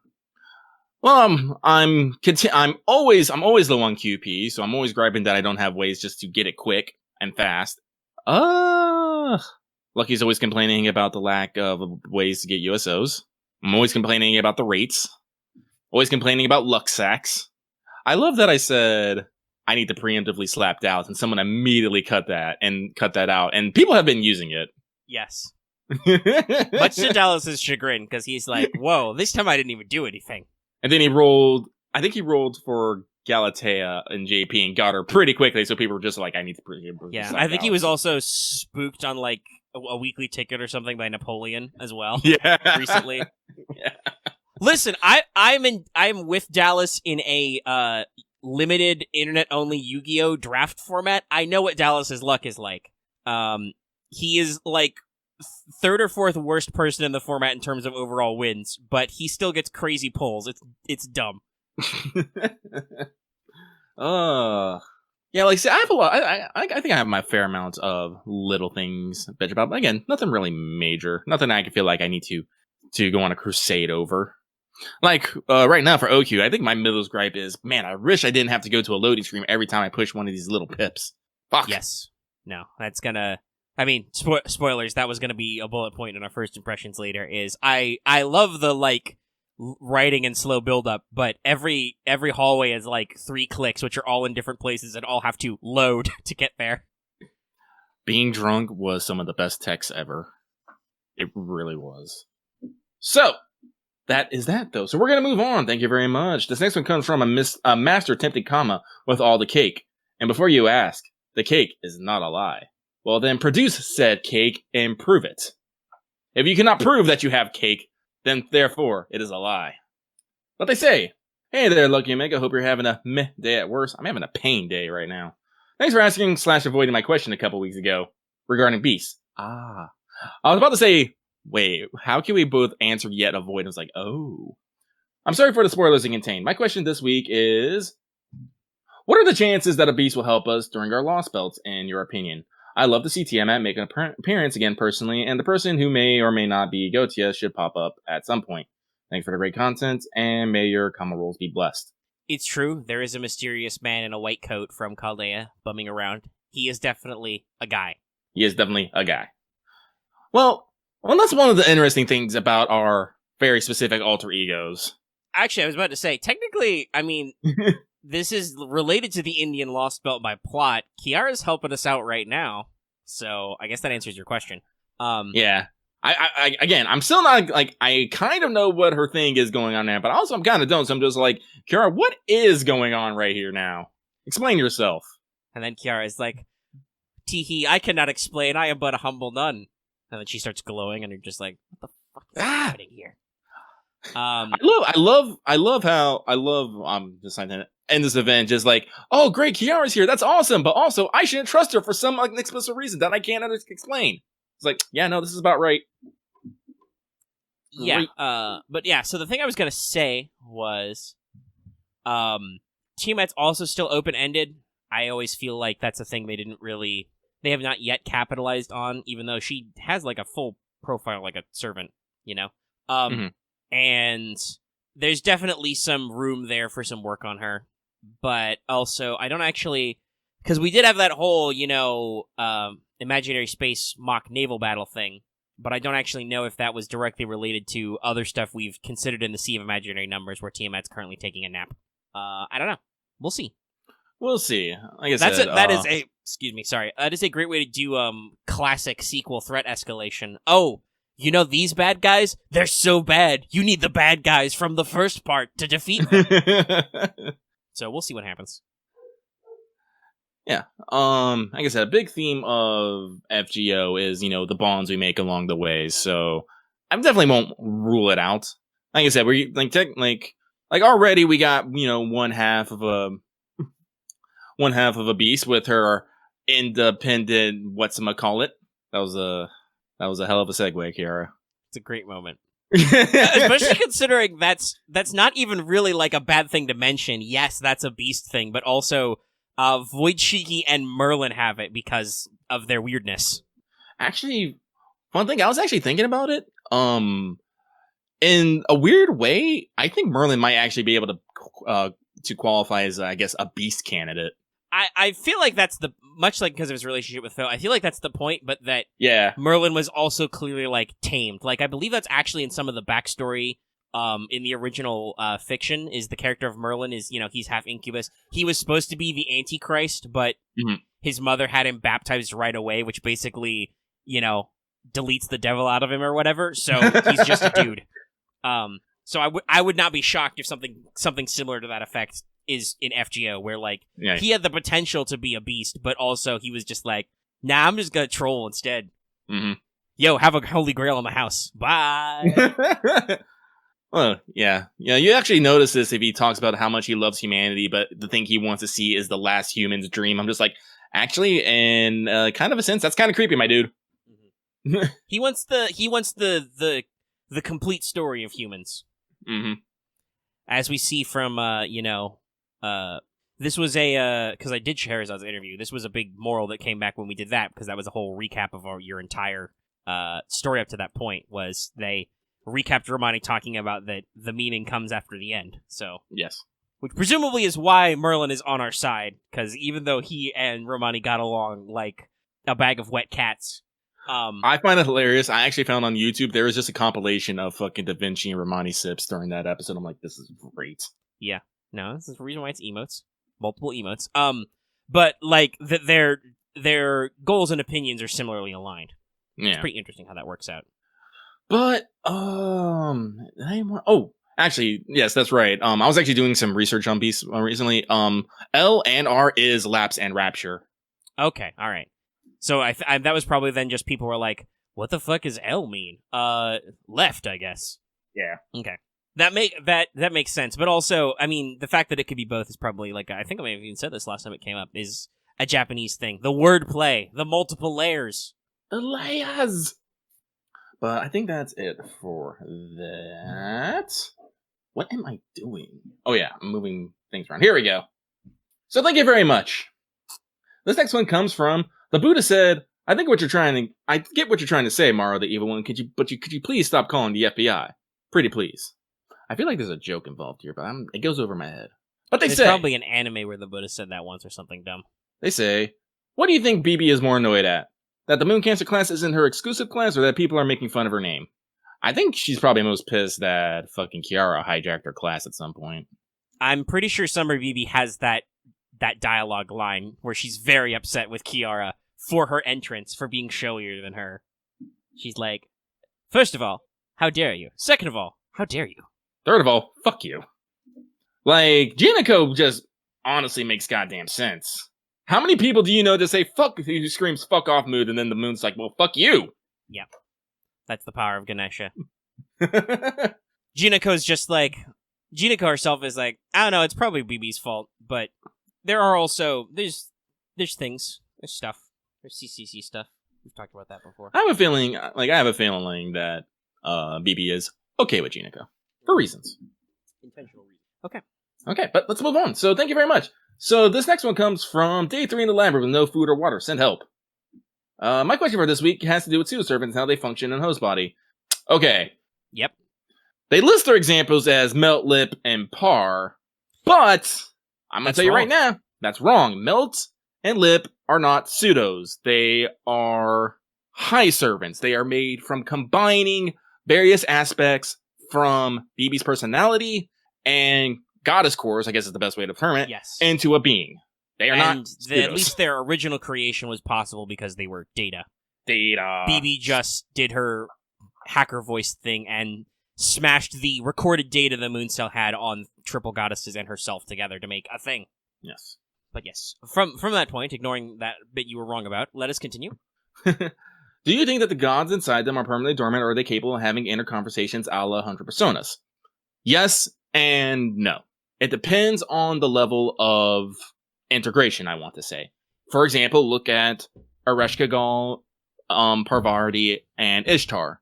They are basically perfect blendings. They are basically taking aspects. Their vessels are basically people who were like them, so their personalities don't necessarily clash. But then you look over to someone like Sitanai, who, like a high servant, has 3 goddesses within her, and Sitanai has been saying that sometimes they will make a clamor inside of her. Yes, this is actually referenced in there. But that's because, funnily enough, Sitanai is a alter ego who is an alter ego high servant who is also a pseudo. Yeah. Because literally it's Fate Stay Night Ilya's body being mostly driven by Sitanai, but all 3 were included in there because, I don't know. I'm assuming the high servant bits is because we were trying to make parallels with the Sakura 5, and it was funny. And then you have cases like Waver, who, while his servant isn't divine, still a pseudo, but I can't pronounce it. Fucking Jaleng? Mm-hmm. The China files are gonna fucking smash me, but that's that guy okay. just Dallas can't spell Kiji Hogan. We all have our strengths. But that dude's just all like, nah, you can use my power. I'm just gonna sit here in the back and like do nothing. You do you, man. Upcoming servant Lady Renez / Sima Yi is similar. Sima Yi mostly takes a backseat. Fun fact, you can tell when Sima Yi is actually speaking through Renez. That's because Renez uses a much deeper and more dangerous sounding voice. Acting! I'm trying to think of any other pseudo-servant examples I can think of immediately. Not a lot, but yeah, so like, you brought this up earlier. The thing with like, this is explicitly stated with a lot of the goddesses we know, that like, for instance, Ishtar is Ishtar, but also she's not just herself anymore, but the way she says it is that she is not Rin, but also it's not like she killed Rin and took over her body. I think actually a really interesting case of pseudo to talk about would also be on the flip side of that is Kama. From what we can see of Kama is mostly herself. Oh, yeah. Because Kama doesn't have a body, so Kama just possessed Sakura's body. It's weird. The dark aspect of Sakura. The dark aspects that were left over, because Parvati got all the light. It's like it's fucking Metal Gear Solid. I got all the recessive genes. Wait, that's not how genes work. Shut up, brother. Make me shirtless on top of this giant robot. In the Middle East, we don't hunt foxes, we hunt jackals. Anyway, there's my Liquid Snake quotes for today. But while Kama obviously has personality mesh with Dark Sakura, like I said before, and I've said in my Wanted, for the most part, her personality driven mostly seems to be based on Kama's own history and experiences. Sakura informs her very little. It's pretty interesting. Also, by the way, I did want to note this out because they explicitly use the short version Par. I wanted to shout out to, I'm sure this was how the original Japanese script went, where they shortened Parvati's name to Par so they don't have to deal with the V, which is extra confusing in Japanese. I am like 90% certain that's why it's shortened to par in the script.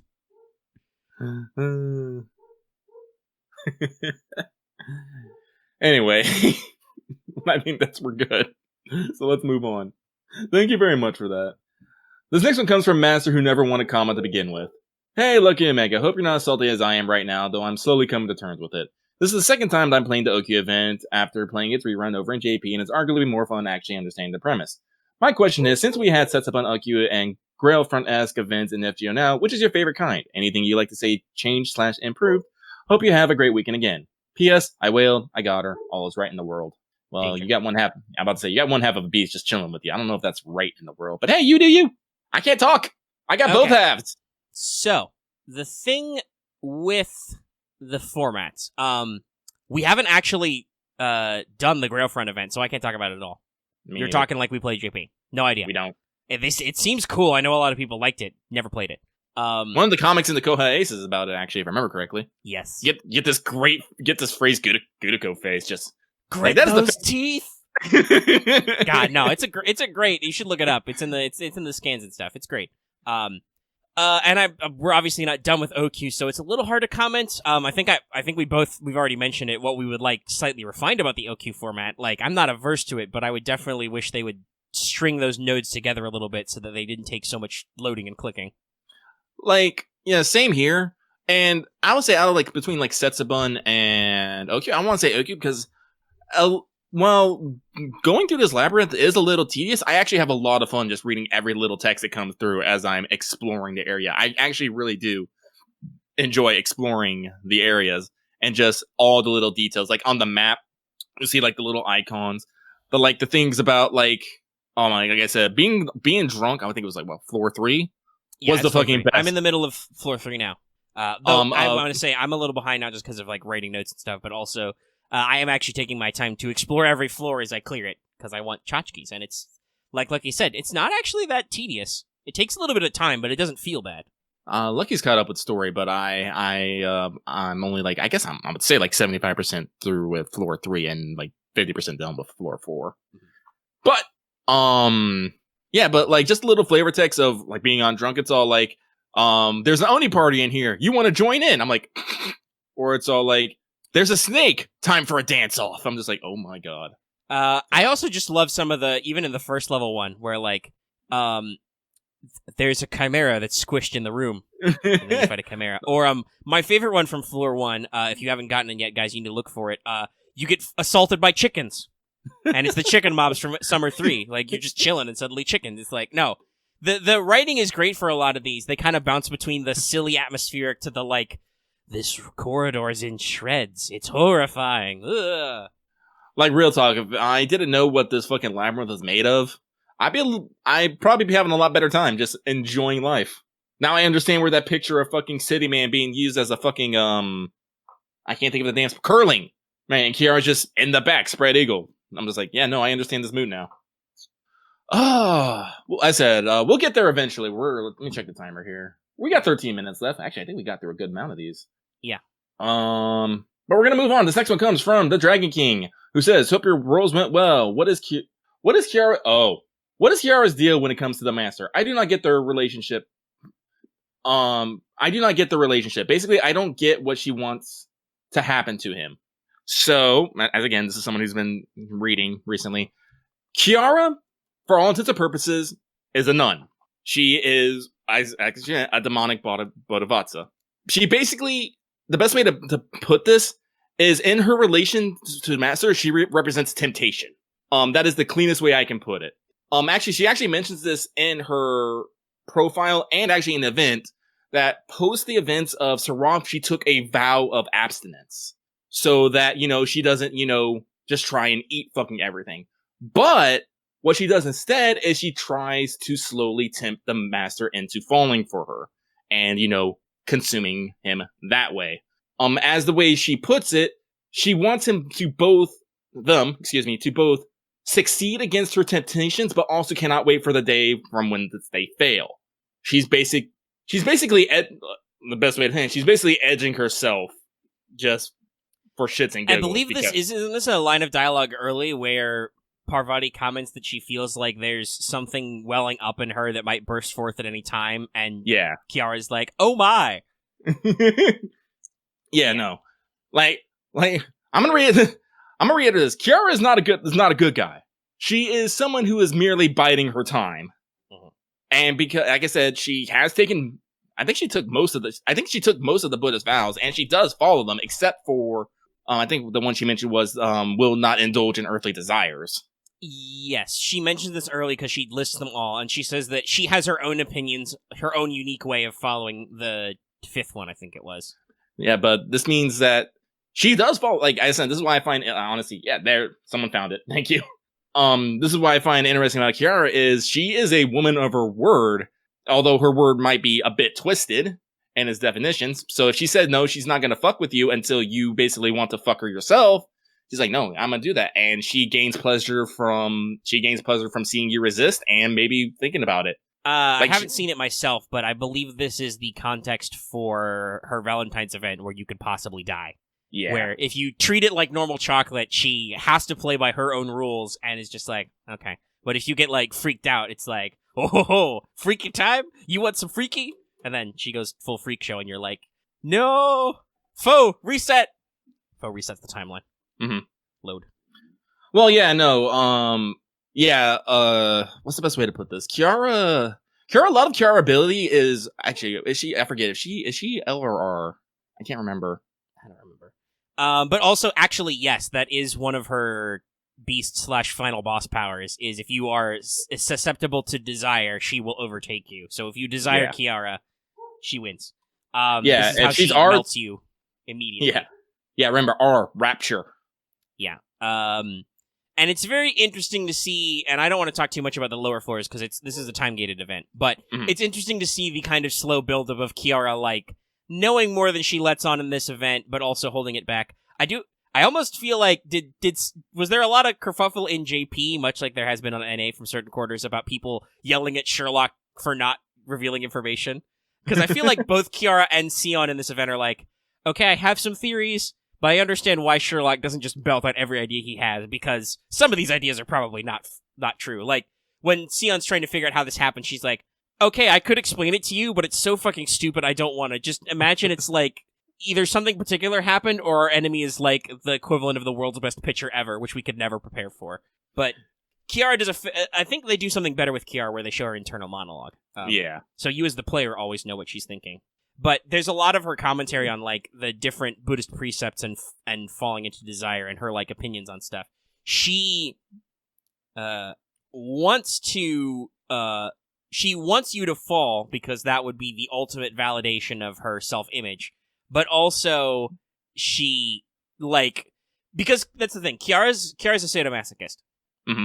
She on equal level gets off on destroying people, but also on being destroyed. You see this if you finish CCC. She yells about the exquisite pleasure of being torn apart at the end. Yeah.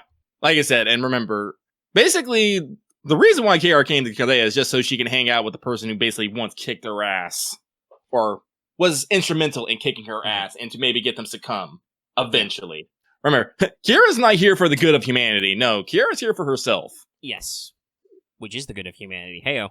Heyo. Yeah, that works. But yeah. No, the reason why Kiara is an alter ego is, I think, twofold. It's the reason why it happened is because she has that thought as she's dying when she's looking up at Melt flying away, where she's like, I wish she's like, what if our situations had been different? Could I have been a different person?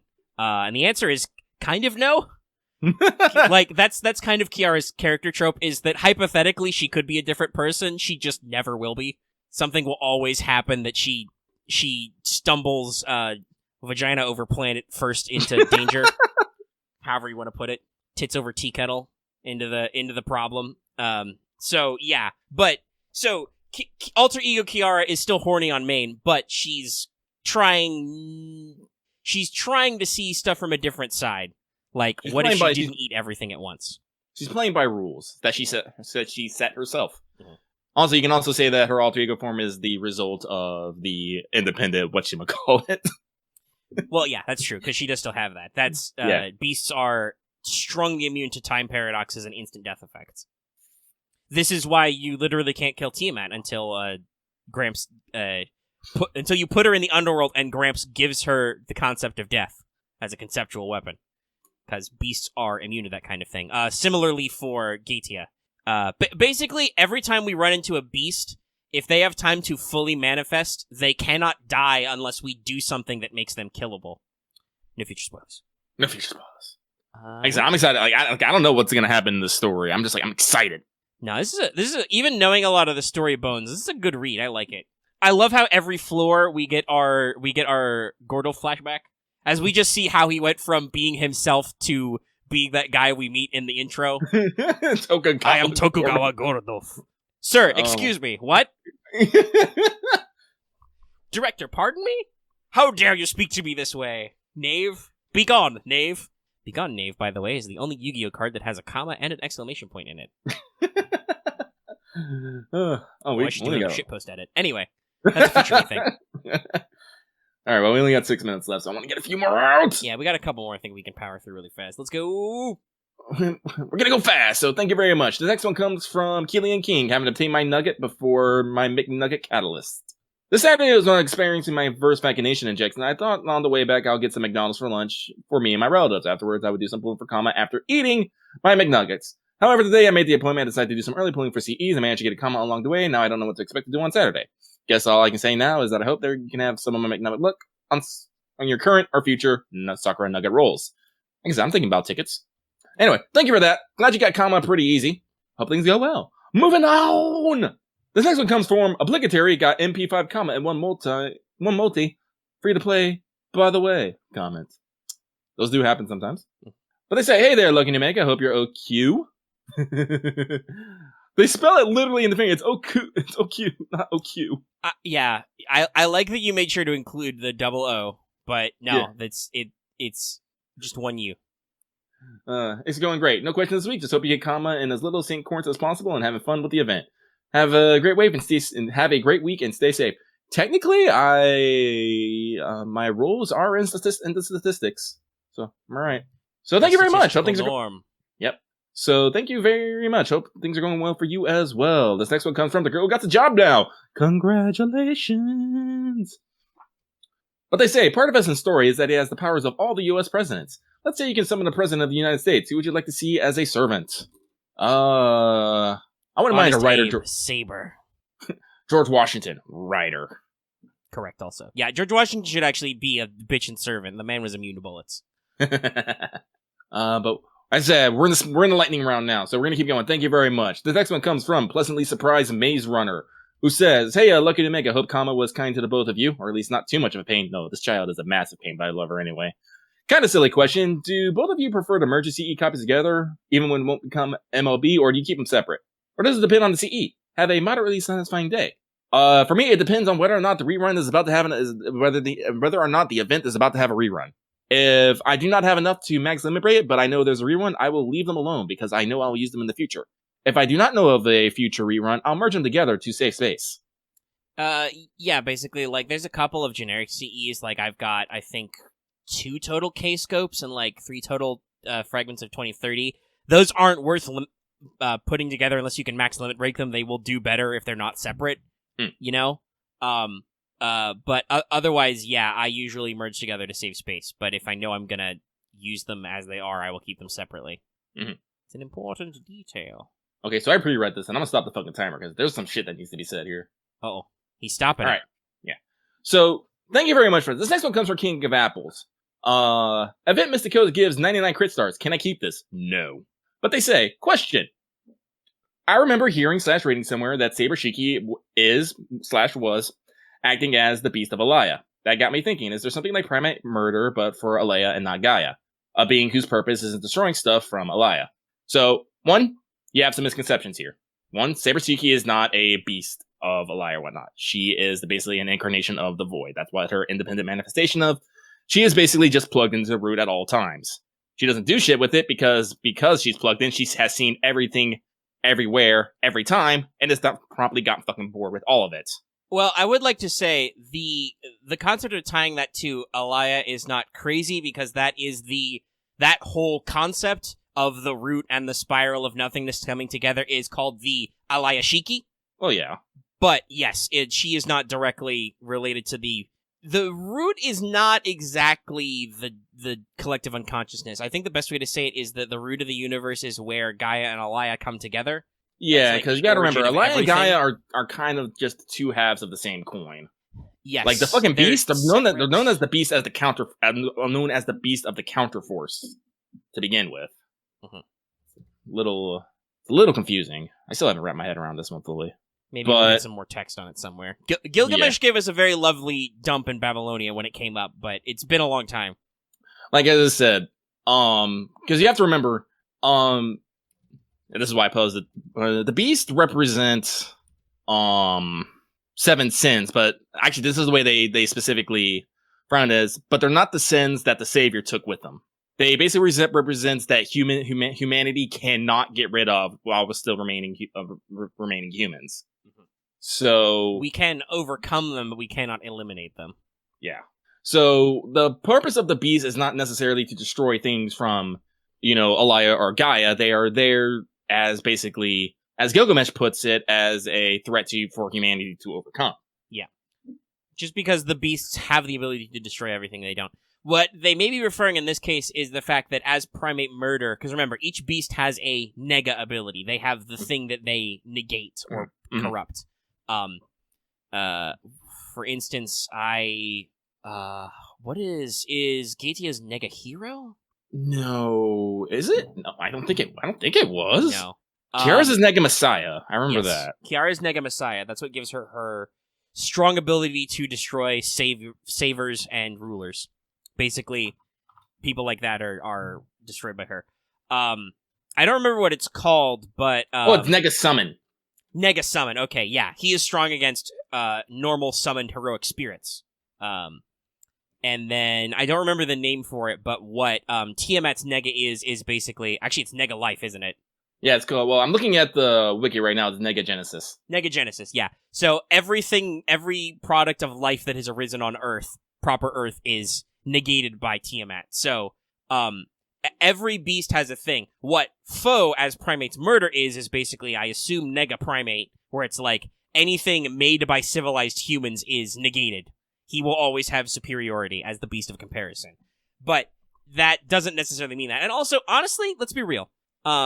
We've talked about, whatchamacallit, the Tsukihime remake, right? And the Dead Apostle Ancestors, right? Yeah, I'm waiting to see some cat plug lore drops here. Yeah, that's technically where we first heard about primate murder, is related to those guys. So I'm really wondering if Nasu, having had some time to develop foe/primate murder as a character otherwise, may have some new opinions on it that will actually make more sense in the greater meta text. But yeah, no, just because vampires are designed to destroy human stuff, doesn't mean that necessarily the beasts are the same when they're compared that way. Nasu, like we said, he reuses a lot of terminology, but also has some, out there stuff that's kind of jumped around. But yeah, I think that's what we got there. Listen, also, guys, I guess technically to answer your question, if you want to think about it, there's a lot of, arguably Galatea's Nega Summon is that defies heroic spirits summoned from the throne. It's yeah. Nega skills are bullshit, by the way. They're fucking dumb. How do we win? How did we win, 3-4 fights of these? It's dumb. It's very dumb. Honestly, I don't understand how we beat Kiara, per se. The best way to say we beat Kiara is because she didn't fully realize herself yet, because she was only half a beast and she didn't apotheosis yet. Mm-hmm. She had to reach the Earth's core to, reach her true power and absorb everything or something. There's a lot of weird sci-fi shit, like the deeper you go, the further in time you are kind of thing is a little weird Nasu writing. But also we severely weakened her because we're in the digital space, BB was able to use code backdoors to hack her with the Kiara Punishers and, limit her abilities. You could say it's the equivalent of how we threw Tiamat in the underworld. Yeah, I guess that makes sense. And the thing that finishes her off is, Virgin Laser Palladian, which is, the ultimate move that defies time and space. Basically, if Melt speeds up to, the speed of light, that would basically mean that her mass and energy is infinite, so boom. Boom. It also allows her to travel back in time. Yeah, but, guys, like I said, I love the Beast as a concept for a variety of reasons. You guys, just go read the fucking Type Moon wiki on Beast. It's pretty chunky. Okay, but be careful about spoilers for future characters, because there will be a table in there somewhere which lists them all, yeah. So Yeah, no, Lucky shot himself in the foot. He did. Be warned about that. That said, you can find some, like I said, I think the best place to do is if you want a sanitized, non-spoiler version, just go back and track down the chapters where Gilgamesh talks about it. Like, he does a great job of explaining this very concisely, and I appreciate that we have this translation out there, because in the past, there have often been misconceptions about what the fuck the beasts are. Mm-hmm. All right, well, I'm gonna start that timer again. We got 2 minutes. Mm-hmm. So, I hope that answered your question. If not, well, I just wanted an excuse to talk more about beasts, because I do. So we move on! Oh, we only got 2 left. This next one comes from a man who is grateful for the show while life is being stressful around him. Well, I hope we make it a little less stressful.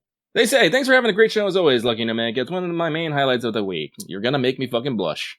They say, most of my level 100 guild servants are female, but I'm also a big Kentucky fan, so I've grailed his Rider variant to 100, and in the process of doing the same to his Berserker variant.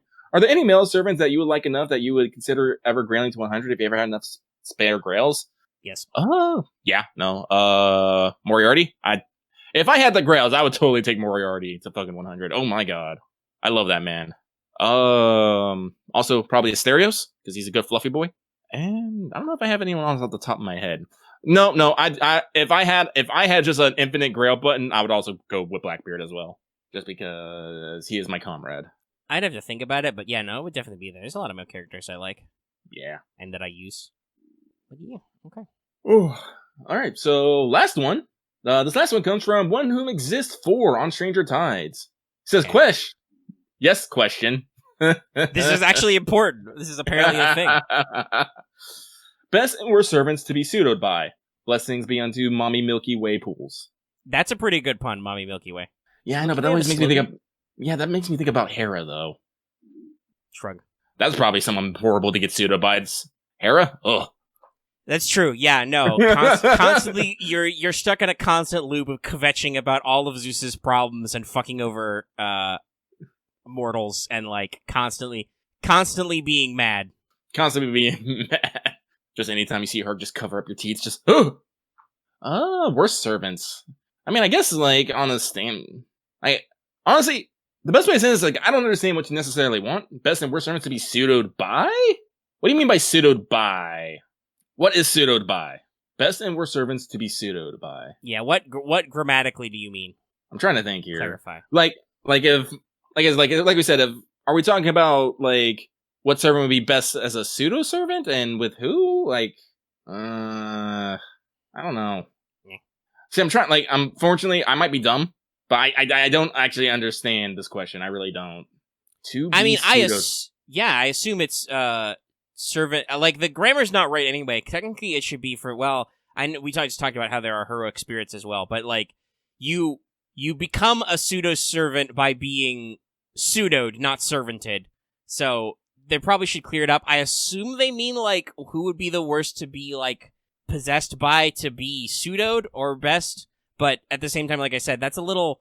I don't think they've got their grammar construction right because, like I said, you don't. The servant thing always happens at the end. You're not a servant until you're pseudoed, basically.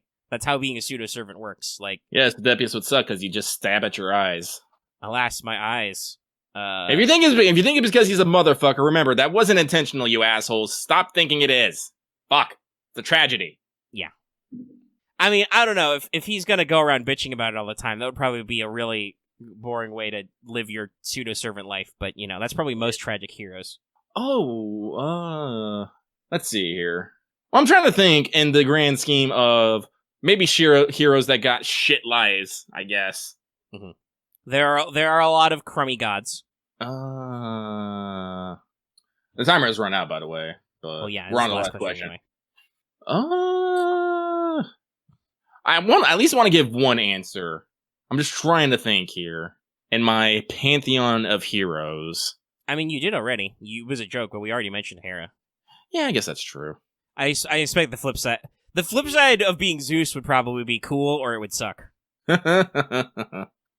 Chad Zeus versus the Virgin Hera. Wait, that's not how that works. Oh no, probably fucking what was his name? Narcissus? Narcissus, yeah. Narcissus?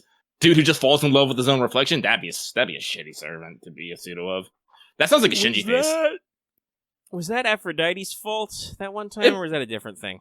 If it's someone falling in love with himself, I'm pretty sure Aphrodite had some fucking thing with it. I'll look it up real quick. But I can see that also, being he got turned into a flower, the Narcissus. So, yeah. Honestly, it's pretty funny. Most sources of why plants and flowers are like the way they are is because they used to be a dude or a lady, and also they're bad. Well, hey, to be fair, Mint was just making goo eyes at fucking Hades, and Persephone was like, "Fuck that bitch." Well, that's because if you haven't watched the OSP Hades and Persephone, it's entirely possible that Persephone used to be a much scarier goddess that basically got feature crept. I actually really do need to watch that one. Oh, haven't? You haven't? You should. It's great. It's bitchin'. Also, today was Trope Talk Fate Worse Than Death to put this in the timescale. That was fun. I like Trope Talk. But that's me. Let's see here. Hunter from Thespia, Galatea, rejected all Ramonte advances, falling in love with his own. He later died in his place. Family mythology. If it wasn't always Aphrodite, there was probably at least one telling where it was Aphrodite's fault, because she doesn't... okay, fun fact. So it was Nemesis as an aspect of Aphrodite, the goddess of revenge. That's fair. Yeah. Poetic justice. By the way, this is because he broke Echo's heart, a Oread, a mountain nymph. Oh. Honestly, you should actually read this. It's actually pretty bitchin'. It's like the origin of where echoes come from. Yeah. It's not just plants. It's fucking sound effects. Yeah, everything. Specifically Echo, I believe Echo, because she is a girl. That was probably Apollo's fault. No. Apparently, I'm reading it right here. I'll just read it. One day, Narcissus was walking in the woods when Echo, an Oread, saw him, fell deeply in love, and followed him. Narcissus sensed he was being followed and shouted, "Who's there?" Echo repeated, "Who's there?" She eventually revealed her identity and attempted to embrace him. He stepped away and told her to leave him alone. She was heartbroken and spent the rest of her life in lonely glens until nothing but an echo sound remained of her. Nemesis, an aspect of Aphrodite, the goddess of revenge, noticed his behavior after learning the story and decided to punish Narcissus. Once during the summer, he was getting thirsty after hunting, and the goddess lured him to a pool where he leaned upon the water and saw himself in the bloom of youth. Narcissus did not realize it was his merely own reflection and fell deeply in love with it as if it was someone else. Unable to leave the allure of his image, he eventually realized his love can never be reciprocated, and he melted away from the fires of passion burning inside him, eventually turning into a gold and white flower. Oh, hey, there is an OSP on this. Oh, really? Yeah. Man, OSP is great. It's 4 minutes. Anyway, that's where narcissism comes from, folks, because everything is Greek. Mary Shelley told you so. All right. Let's move into the next bit, because I'm getting sweepy over here. He's sweepy. I could probably use a cup of coffee or something. Anyway, that's Mailbag. That's Mailbag. We got through it all. I don't know all. why I made a clap, like a book closing sound for Mailbag. It's 10 o'clock at night. That's why. Okay, anyway. Free talk. The talk that is free. So, OQ Initial Thoughts is our next bit. I'm wondering how I want to approach this, because I know you wrote most of these. But also, you just talked a lot for Mailbag. I don't mind talking. Remember, Omega, I'm not the one who has a problem about talking a fuck ton. No, I'm just thinking about breaking up the labor. All right, well, if you wrote most of these, go shoot down. I know I wrote one of my own, so let's go ahead and talk about them. You're a little further than me anyway. Yeah. So, okay. I was trying to do something with my computer because I'm trying to set up weird things with monitors, but I failed. But whatever. All right, so we move on to free talk. Not fruit talk. I don't like bananas. But we're going to go with the OQ. People like grapes. Initial thoughts. I said we just got a bunch of little bullet points, but I don't think I'll necessarily try to stick to a list, and let's just talk as things go. Like I said, we free here. We fly. We wild. So we're on day 5? Well, 2 hours we'll technically hit day 5 of the event. So we've gone through 4 floors, a lot of lanterns. Jesus, a lot of lanterns. Fuck. Would it kill you to maybe give me some extra lanterns? No, one at a time. One at a time. It's an interesting mechanic, but yes. It is a mystery mechanic. But as I'm hoping all of you out there have already seen and made some progress, it's kind of a chunky event in its own way. I did not expect these labyrinths to actually be this big per floor. It's wow, this is a lot of work. But as I said, we're 4 floors into it, and there's a lot of text, a lot of story, and like I said, did I say a lot of characters? Well, a lot of characters. Yet. So this is going to go into my first 2 points. Interesting characterization of Kiara so far. Like I said, I've always liked Kiara. Always thought she was entertaining in her own lewd way. I would probably fail miserably at resisting her, just saying. But it's interesting to see that in this case, we don't actually remember Kiara. Well, we remember her, but we don't know why she's there or where she came from. We just know that she's there, and we trust her for some odd reason. Except that we don't trust her. But we're kind of in a shit situation because every fucking other servant and person in Chaldea Novum has fucking vanished. Apparently, the only reason that we weren't slurped up to whatever happened is because Sion literally severed us from time and space, I think, is the way she explained it. Yeah, she had because she has her ray shifting system built, she basically used the system that observes our existence to just be like, what if I didn't observe they exist? And it almost sounds like, it's not how it actually happened, but it almost sounds like Sion is sitting there yelling at the plot, you can't prove they exist! You can't prove the protagonist and Mash are real! Yeah! Yeah! She makes vampire noises. Because I do. Someone posted a fruit. She's a cute. I'm trying to think. Did they actually? Was it in this event? No, it was in Yu Paisen's interlude where she talks about being a bloodsucker. Yeah. I was trying to remember. Even so, you can imagine Sion making blah noises. Anyway. Blah. Everybody's gone, Dave. Everyone's gone. Except Kiara, who shows up in the command room out of nowhere. And nobody remembers why she's here or what she does. But everyone's like, cool, we have one servant. Great, awesome. And they're like, all right, you got to go to this place. You got to find out what's going on. We got a servant. Mash, you got to stay here because there's a lot of fucking work. And Mash is like, okay, fine. Yes, because this is taking place in the modern Lost Belt continuity. This is after Lost Belt 3, hence why you had to beat it to get there. Actually, this is how you actually know we're actually in fucking story content, because they mention that we're prepping to go to the Atlantic Lost Belt, but we need a thing from the Indian Lost Belt to do it. Yeah, so basically clarifying why why 4 is before 5. We want to go to 5, but to complete their upgrades to the Shadow Border to survive Lost Belt 5, they need to go to 4 first. So we are in the maintenance period currently. Funny how that works. And then some shit happens. At least we don't get slurped into a dream. No. So, by the way, I think I mentioned this earlier. I do want to shout out because we're going to talk about meeting Parvati as well now. Mm-hmm. This event makes great use of cutaways and flashbacks. In general, like I talked about the Gordo flashbacks earlier, which happen every floor. It's great, but also I believe Parvati meeting Lady Kasuga is a flashback, and we get several cutaways to what Kama is doing. Mm-hmm. A lot of good use of plot and story coverage. You know, like classical TV. It's good. Yes. So from there you find out you got to go to Japan around this certain time period. And there's a servant that hasn't got fully ate yet. Go. So you go. This is where you get the cutscene about Parvati meeting a lonesome soul. And then you cut around. You land in fucking Edo Castle, probably the most secure and fortified area in Japan during the time period. Whoops. But okay. You run into Parvati, but who's not Parvati? Who's actually seems to be a woman in a Sakura-style kimono, who introduces herself as Lady Kasuga, who is also Parvati. And they talked about how Parvati literally could not leave this poor soul alone and took it with her. Hence, now they have a fucking launch thing going on, except there's no sneezing involved. There is a transition, though, and I love it. I didn't know this effect was there. I know that they switched, but I didn't realize they had a special effect for every time. It's pretty cool. No, I love it.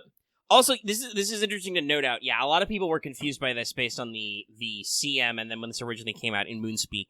But yes, Parvati basically installs Lady Kasuga into her spirit origin, so they can switch at will.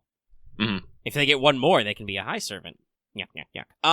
But also this does feature Kasuga with her own story sprite, which you will note is actually completely separate from Parvati sprites. I know some people talk about how Parvati sprites are a little unimpressive, and it's true, they're very similar as I'm working through her ascensions. Actually, But- no. Now that I look at her, I think she shares a lot of faces with Neza. I wouldn't be shocked. Same artist, Mhm. who a lot of people unfairly get on for his like similar and simplistic drawings. That guy's gotten a lot of unfair hate. But I do want to say it's notable that Kasuga has a obviously completely different outfit, but she has a different pose from Parvati. Yes. She's looking at a different angle and stuff. I might need Lady Kasuga. It's just her sus face is just great. I'm just like, oh, I love this. Minimum, I want a costume. It Mhm. would be pretty easy to pull off. But I think we've talked about this before. I would not be averse to a new like FP gotcha servant of her as well, because she is an actual historical figure. Yeah, no. This is actually my second bullet point. Lady Kasuga is great. I love her. I need her in my Chaldea to wield her ultimate Dorm Mother powers. A lot of people have this opinion, by the way, myself included. Like a lot of people, both from the original run of this event and the rerun in JP, but also now that it's in North America, a lot of people really like Lady Kasuga. Yeah, it's not just because she pats your head. That is partly because of it. No, it's just because she's just an old kindly woman who has seen too much shit and doesn't give a fucking damn. Like, her personality is great. Like, at no point does she ever disbelieve you what you say about what like where you're from and what you're doing. She's just usually shocked about what she's hearing. Is like at one point it's like, yeah, no, we got Nobunaga, Cha-Cha, and fucking Amakusa playing, and she's like, how do you survive? What kind of workplace environment is this? And fucking, well, we'll get to this, but Munenori's like, no, everyone just knows where their boundaries are, and everyone gets along. He's like, oh. By the way, that's something I should have brought that up with Kiara in general, but as is the usual with FGO events, this is a great opportunity to flex the story writing of characters who are underserved. Munenori is kind of a bland character when he debuted in Shimosa because he's a distant lord guy and then secretly the bad guy. Mm-hmm. He really doesn't get anything other than being like one of your stepping stones for Musashi to punch. Mm-hmm. And being a really annoying boss fight. So it's cool to see him in a positive light here. Same with Kiara, like, we don't really, especially because she's hiding most of the way through CCC, we don't really get a lot of Kiara action until now. Obviously, that will come back later with, Summer of the 5, but still. So it's good to see these characters interacting, and this builds up our comedy routine, right? Where, usually Lady Kasuga is playing kind of the straight man role, where she's just like, "What are you saying to me? This ain't my OQ. This ain't a fucking harem." Which is half right and half wrong, honestly, if you think about it. So, actually, someone actually asked me about this, if I would give a little Lady Kasuga history, and I will. So, a lot of this is actually explained in FGO, but Lady Kasuga is kind of probably one of the most well-known, influential female figures of the era. She's right up there with the nun shogun, Hojo Masako. And she wielded a lot of power politically, actually, and it's kind of crazy. So that part where she was talking about, her family knows when's the best time to jump ship and shit. That shit is literally fucking true. Her original family actually sided with Akechi on the rebellion of Hononji, which ultimately killed Nobunaga. But after Akechi's rebellion was put down, she was spared because she was a woman, and she went to go live with another family, and eventually got married to a guy who was under the service of, what was it, Kobayakawa?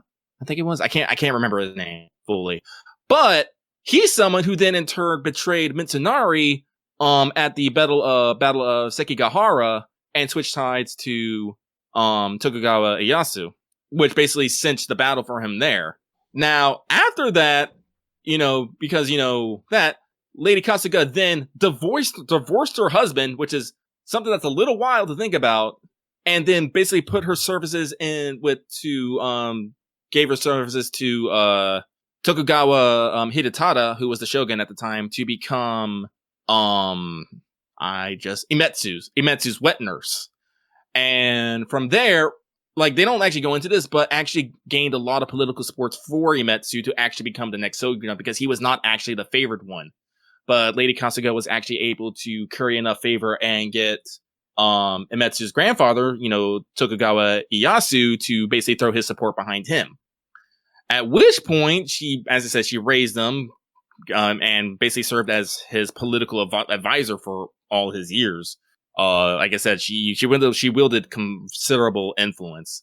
one of the big things is she established the Okyu, which is the women's quarter.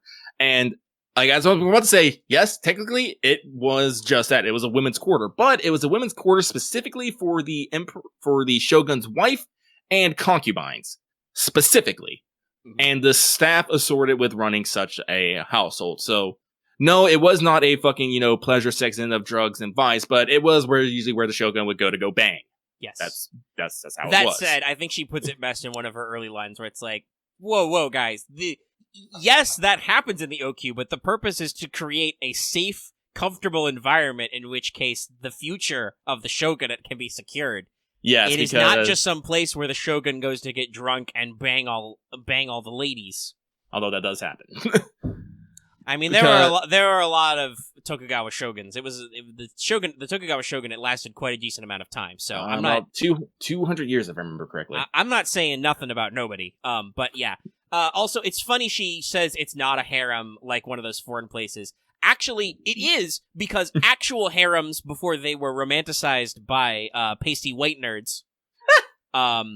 Was that like it was just a bunch of women living. It was usually. the haram was the woman's quarters. It was where your wife and also your female dependent. So it's the Okyu is not a harem in that sense, but also it's a similar concept where it's like, no, it's not a constant sex fest, no matter how many weird H mangas you've read. No, and like the Okyu was actually pretty wild because they had their own hierarchy. There was actually like positions in there and whatnot. They're complicated as fuck to pronounce, but some of this is alluded to as well because she talks about the various entertainers, the maids, the fact that there would be a female honor guard, for instance. Mm-hmm. Yep, there should be maids armed with naginata waiting, who would be ladies in waiting, noble daughters. Mm-hmm. So yeah. So no, there was a whole lot of thing because again, the point of the Okyu was basically to secure the Tokugawa lineage. Because, back in those days, fucking people could literally die at the drop of a hat. Fucking cholera outbreaks, disease outbreaks, fucking, weird things. Sometimes a guy would just get fucking stabbed. Doing a little bit of reading on this fucking, Tokugawa Emetsu was actually homosexual, by the way. Was famous for having male lovers. He still had female. He still did his due diligence and, bear and bore children, but he famously just one day was bathing with one of his male lovers and just fucking stabbed him over a disagreement. I was like, yeah, no, fucking lives can just be fucking short. And there's also alluded to a lot in the flashbacks we get with the pillboxes. Yeah. In case anybody hasn't picked up on that. No, so yeah, no, this is why they all had to say they needed to play it safe where they would be faithful and safe. Mm-hmm. So people didn't get any weird ideas. And it worked. Obviously, you can talk about, the modern socio-political sexual dynamics of the shogun gets to have a wife and concubines and sleep around, but they can't. Well, yeah, that's because in the context of the situation, the shogun's wife is a political marriage, a very common historical thing. He may or may not like her, but there's no guarantee that they're going to get along long enough to produce a kid who's going to live. So, you might ensconce some girls you actually like in the Okyu for future shit. How many kids did... Because here was fuck, I'm talking about... Listen, this is the thing to remember about when child mortality and mother mortality is very high, which it is in all periods before modern medicine, i.e., in the last couple of centuries. Seriously, no, it's if you think about the scale of human history and you think about how far we've come now, it's freakishly long. No, having a lot of kids is a survival strategy. Mm-hmm. Yeah. Okay. So yeah, he had one wife, but then he had 1, 2, 3, 4, 5. 6, 7, 8, 9, 10 concubines, and then let me see here. He had a stillborn son, and then 1, 2, 3, 4, 5, 6 children, and adopted 6 daughters. Adoption is also very common in the feudal Japanese society. But yeah, so if you think about it, it's okay, I'm trying to make a future for my dynasty. I need a place I can stash my women where they will be safe and secure while in pregnancy, giving birth, all that stuff. Very dangerous time. And where I'm sure nobody's going to try and stab them, and also where nobody's going to creep in on me when I'm having some funky, I go to dance the horizontal mambo, nobody's going to sneak up behind me and stab me. By the way, famous time when people get assassinated, whenever you're naked. Bathhouses, fucking around, anything like that. It's, when a man is naked and defenseless, that's a primo time to slip a piece of sheet iron into his belly. So yeah, it's a practical solution. But obviously, because we hear, oh, the women's quarters where the shogun keeps his wives, oh. Oh, like, to be fair, like, this has been a problem, actually, with a few cultural things. Like, I was reading a paper not too long ago about the fucking, Western, misappropriation term of geisha. And, how Western, what's the best word? Audiences interpret the term. Mm-hmm. I guess, like... Geishas are like... not prostitutes.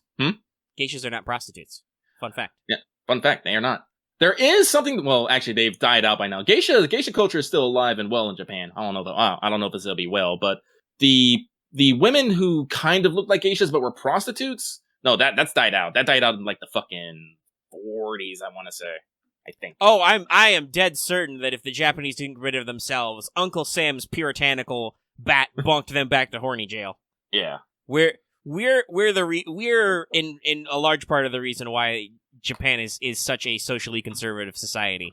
Though they are making strides, I did hear in the last week that the Japanese Supreme Court did rule that while there is still no law that legalizes gay marriage, making gay marriage illegal was unconstitutional. It inappropriately offended their key human rights. Yeah. So that's cool. By the way, that's the thing, in case you guys didn't know, yeah, Japan doesn't have gay marriage, even though they have huge gay subcultures. It's funny how that works.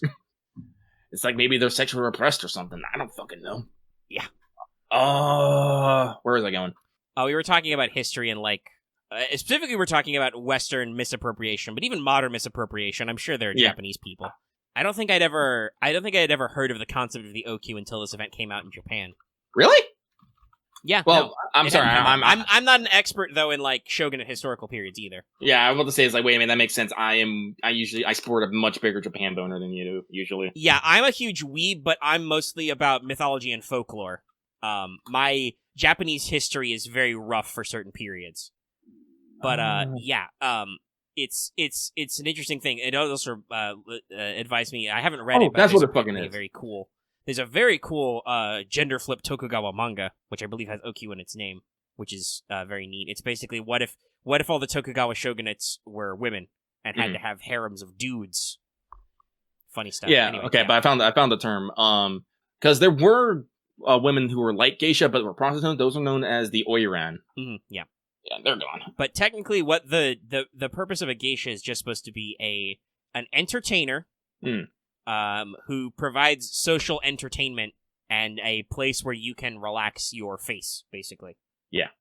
I know a lot about this because of Legend of the Five Rings. I was about to mention this, about, I think that was what got me on that bend, was I was doing some reading about Legend of the Five Rings and whatnot. This current edition especially, but in general, L5R has usually been pretty good about trying to challenge your, like, actually be like, no, this has historical purposes. Yeah, so if in L5R they go with the classical historical, it's not uncommon for a geisha to court a samurai to end up as his mistress, but that's a relationship thing. It's not just, you don't go to a geisha house for fucking. You go to a geisha house because you need a socially appropriate place where you can relax and just listen to music and eat some food and stuff and not have to worry about constant social judgment. It's a fucking hostess club, my dude. Yeah, basically. It lets you ape real human interaction in such a way that you know that hostess isn't gonna like post about you on Twitter or something. But yeah, so Lady Kasuga basically set that all up, eventually became the head of it, and had a pretty fulfilling life. She, like I said, she was a spitfire. She really was. Yes. Also, I do believe it's important to know that, like you said, she lived a full life. I believe it's in the context of this event. She did actually live quite a long time for the time period. You don't get to tell because she's wearing Sakura's face, but as you said earlier, she's kind of an old lady now. Let's see here. Oh wow, they actually have her exact date of death. Wild. She was born famous. she was born in 1579, but died October 26th, 1657. 43. I don't know why I said that. 1643. So that's 21. Yeah, she lived to like 64. Yeah, 64 years. That's old. Yeah, it's pretty good for the time period. That's obviously shy of our modern average, but no, if you can make it over half a century, that's pretty good. Yeah, no, but like I said, she was a spitfire. She was trained in Naginata and whatnot. There's actually there is some art of her, like fighting off robbers and whatnot. Let's see here. She did some stuff that, embarrassed the Emperor at one point and got him to step down, but I'm not entirely sure about that. Like, I think she was traveling with, like, one of the Shogun's daughters, and they went to see the Emperor. Because you gotta remember, the Emperor and the Shogun were two completely different fucking things. Yeah. The Emperor was very much a paper tiger in that time period. Yeah, that happened. Well, actually, I think it was just, like, pre-fucking Sengoku era. Because shit got weird. But yeah, so paper tiger, but, they still had, what's the word I want to say? Influence. Yes. It's kind of one of those come and go things, right? Like, yeah, the Shogun is authorized by the Emperor to have a lot of power, but that means that, like, if you don't have a good relationship with your Emperor, he might be able to raise a stink with his advisors and get somebody else to become a Shogun. So, and at the same time, if a Shogun has a bum Emperor, he would totally murder that guy. So it's one of those political give and takes where, like, you don't want to piss off the other half of this political system too hard, otherwise shit gets weird. Mm-hmm. It's dangerous. Anyway. No, but she's super cool, and I love her. She's great. Yeah, and it's interesting. Like, again, minimum guys, you have her fucking story sprite. Just draw her some character sprites. That can't be too hard. Give me a costume, but also, like you said, she could stand out on her own. Like, because I was actually thinking about this. Like, I can see her as a 3-star Lancer. Give her an arts kit. Give her a support skill kick and a debuff. Not a debuff. A defensive arts MP. That'd be great. You guys can do this. I believe in you. Shoot, you can still make her Sakura face. Just say that some of Pervardi just rubbed off on her. Yeah, that was the catalyst for her summoning. Not the first time that's happened. Yeah. Her NP is the OQ. It gives everybody defense. It gives them extra defense if they're a woman. Mm-hmm. Probably gives a debuff to males. But, yeah, because, actually, fun fact, Lady Kasuga says that it was forbidden to everyone but the Shogun. That's technically semi-incorrect. It was no man that's, if you were with the Shogun, like if you're a guy with the Shogun, you can go in, but that was the only, no guy on his own. I'm sure that for drama, they're simplifying it in the text. Yeah. But, yeah, so no, Lady Kasuga is great. I love all her lines. I love that, like I said, she is ultimate dorm mother. It's like, oh my god. Such big head pat energy. And I love that she does give head pats. Mm-hmm. And you can't stop them. And you're like, I don't want these to stop. Fucking even Matahari got it. Matahari's like, oh my, I haven't been praised like this since I was a child. That's great. Matahari, also great addition. I've only just met her in floor 3, but just great to have her along for the ride. Matahari seems like the character that no matter what happens, she's always happy to be there. Yeah, no. Plus, they even do a fucking bitchin' thing with her NP. Yeah. You have to be drunk to proceed? Wait, I've got an idea. It involves post-hypnotic suggestion. Look at me shake my hips. What if you just thought you were drunk and you weren't actually drunk? Also, great meta commentary about FGO and drinking. Okay. Do we have any further story thoughts? Because I feel like we're about to split into some of our gameplay notes next. Well, unfortunately, like, because we haven't got to the end, I don't think we can really say things overall. Because, like I said, we get to the OQ, we find out that, we meet Lady Kasuga, and then we meet Tokugawa Gordolf, who is clearly the director, but is acting really fucking weird. Who says, we can visit the fucking OQ. I'm all like, that's not how this works, asshole. It's like a fucking JoJo meme, like, you have insulted me. You must come closer so that I might hit you. You are invited inside to my secret OQ. And everybody's just like, what? What? Okay. First of all, what are you doing? Second of all, what? Why? Director, are you okay? Like, I like how all your responses are just like, Director, are you alright? Like, I'm glad to see you. Are you doing alright? Like, you're just so bamboozled and concerned for what awful dumb thing has happened to this man. Yeah. But you actually go into the OQ. Lady Kasuga is like, this is not my OQ. What the fuck? It's so gaudy. This place is awful. Also, it's she brings up a point that it's enclosed and actually subterranean. The actual OQ involved gardens and outdoor areas. Yes, like she is right. It was a place that women would. It was a cage, but it was a very pretty cage. But so you start going down. It's really gaudy. There's like pink vibes. That's all I can really think of. And you meet a new enemy type, the fucking Robo Geisha. Yeah, the OQ maids. I'm sorry. I'm just like, man, I'm back in Ghost in the Shell right now. Kinda. These are probably actually, well, not like geisha. They're probably more like oiran, just the way that they're dressed and act. Yeah, they're clearly playing to certain stereotypes. Yeah. Because as they explain it, as Kasuga notes, they're supposed to be the maids, but there's something very wrong about them. Mm-hmm. They are armed with naginata, but they're not doing what the actual attendants of the OQ are supposed to be doing. They're not actually guarding the doors properly. And they like ask you to drink and other stuff. You know, they're not doing what their job should be, and Lady Kasuga is incensed. How dare you? How dare! If I had she had a naginata, she'd cut them down right now. And Power's like, no, I'll do it. I'm good. Yeah, basically, she at one point she wheels back for a swing and is like, I've forgotten I don't have my naginata. Lady Par, please take over. And Power's just like, what? Parvati herself, by the way, still being a separate character because they can switch anytime, is also great. I think this is the first time we've gotten any Parvati action since her trial quest, I want to say. Yeah. Now that I think about it, yeah, Parker hasn't shown up. Like I said, I always got like I know it's weird, but just because excuse me, Parvati's Valentine is just so funny, it's so memorable, it doesn't necessarily feel that she's necessarily lacking, but she did have a whole trial quest and her Valentine's is top %, so. But yeah, she makes a lot of interesting observations. I like her suspicious face. She's just like, They have this is later, but she has that confrontation with Kama the second time, and she's like, "Hey, I gotta check. Is this a me thing? Are you trying to get back at me?" And Kama takes it as like, you're such a goody two shoes airhead. You think this is about you? And Parvati's like, no, actually, I'm just trying to make sure what's going on here. Now that I know that this isn't just a weird short-sighted thing against me, I understand that I'm here to boop your snoot. And then Kama's like, yes, good observation. Giant ghost, come out. Kama, giant ghost bombs. Giant ghost bomb! Giant ghosts come out. You fight a lot of giant ghosts, it's dumb. I'm getting sick of them kind of now. Well, guess what, Lucky? They're the primo boss, so... we're gonna do it a lot. Well, at least they're in different classes, so it's not literally the same fight every time. I should say specifically on the 4th floor, because on the 4th floor is when they start getting break bars, and they have permanent buffs, and they have permanent buffs, excuse me, that you have to steal, except it's kind of random when your ability to steal them just shows up. So there's several turns of them just attack up, defense up, MP damage up, just, they 3 get turns more complex the deeper you go. Just like, I haven't yet had any problems with people being a big chungus, but it's definitely a thing.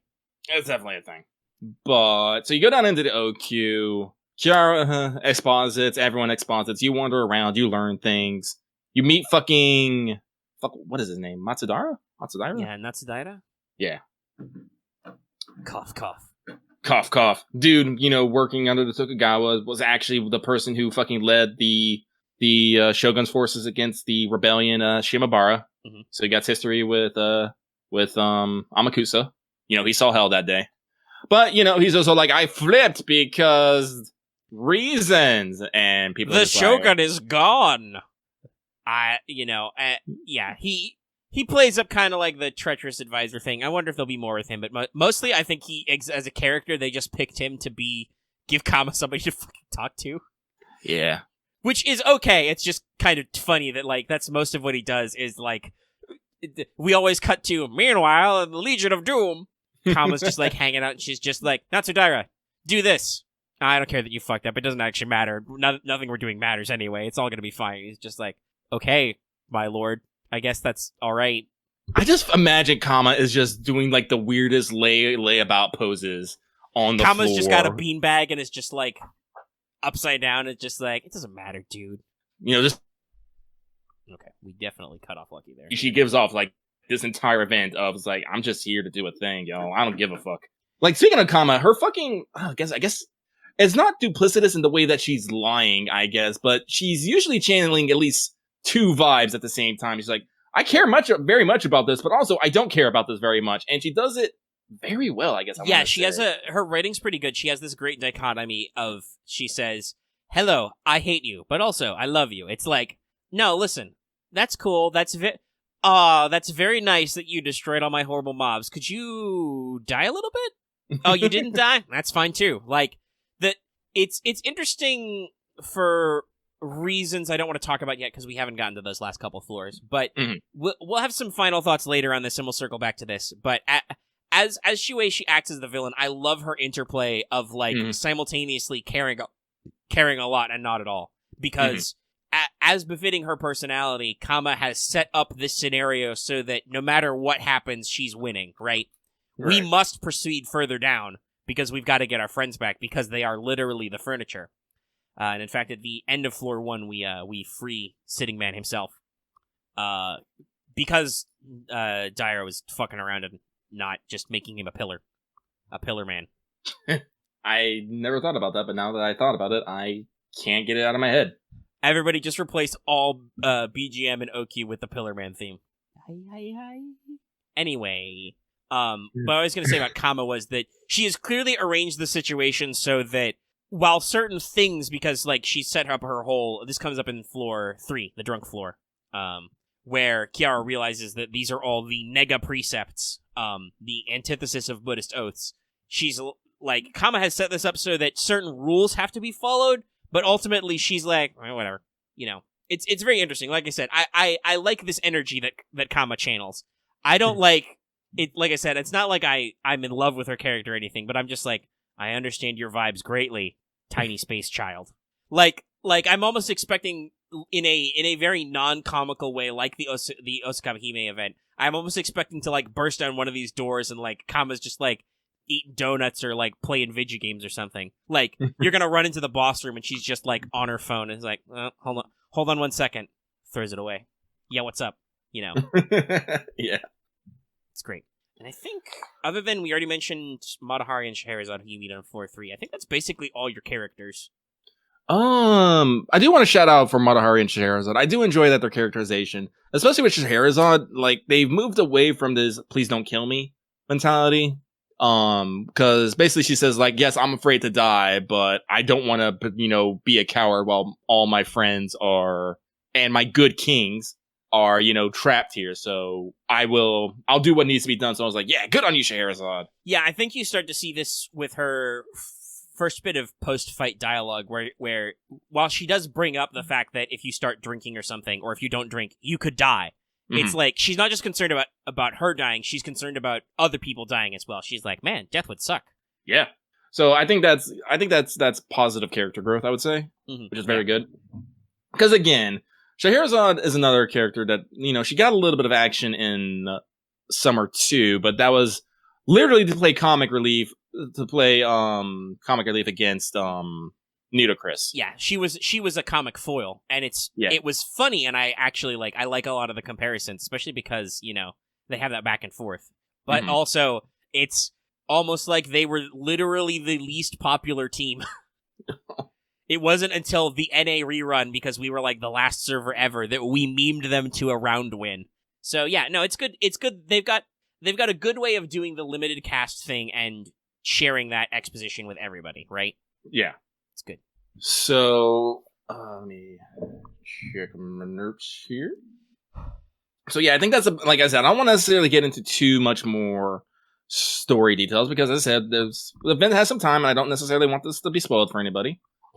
So other than there, but to talk about the actual event and its mechanics, I actually rather enjoy the layout of this event.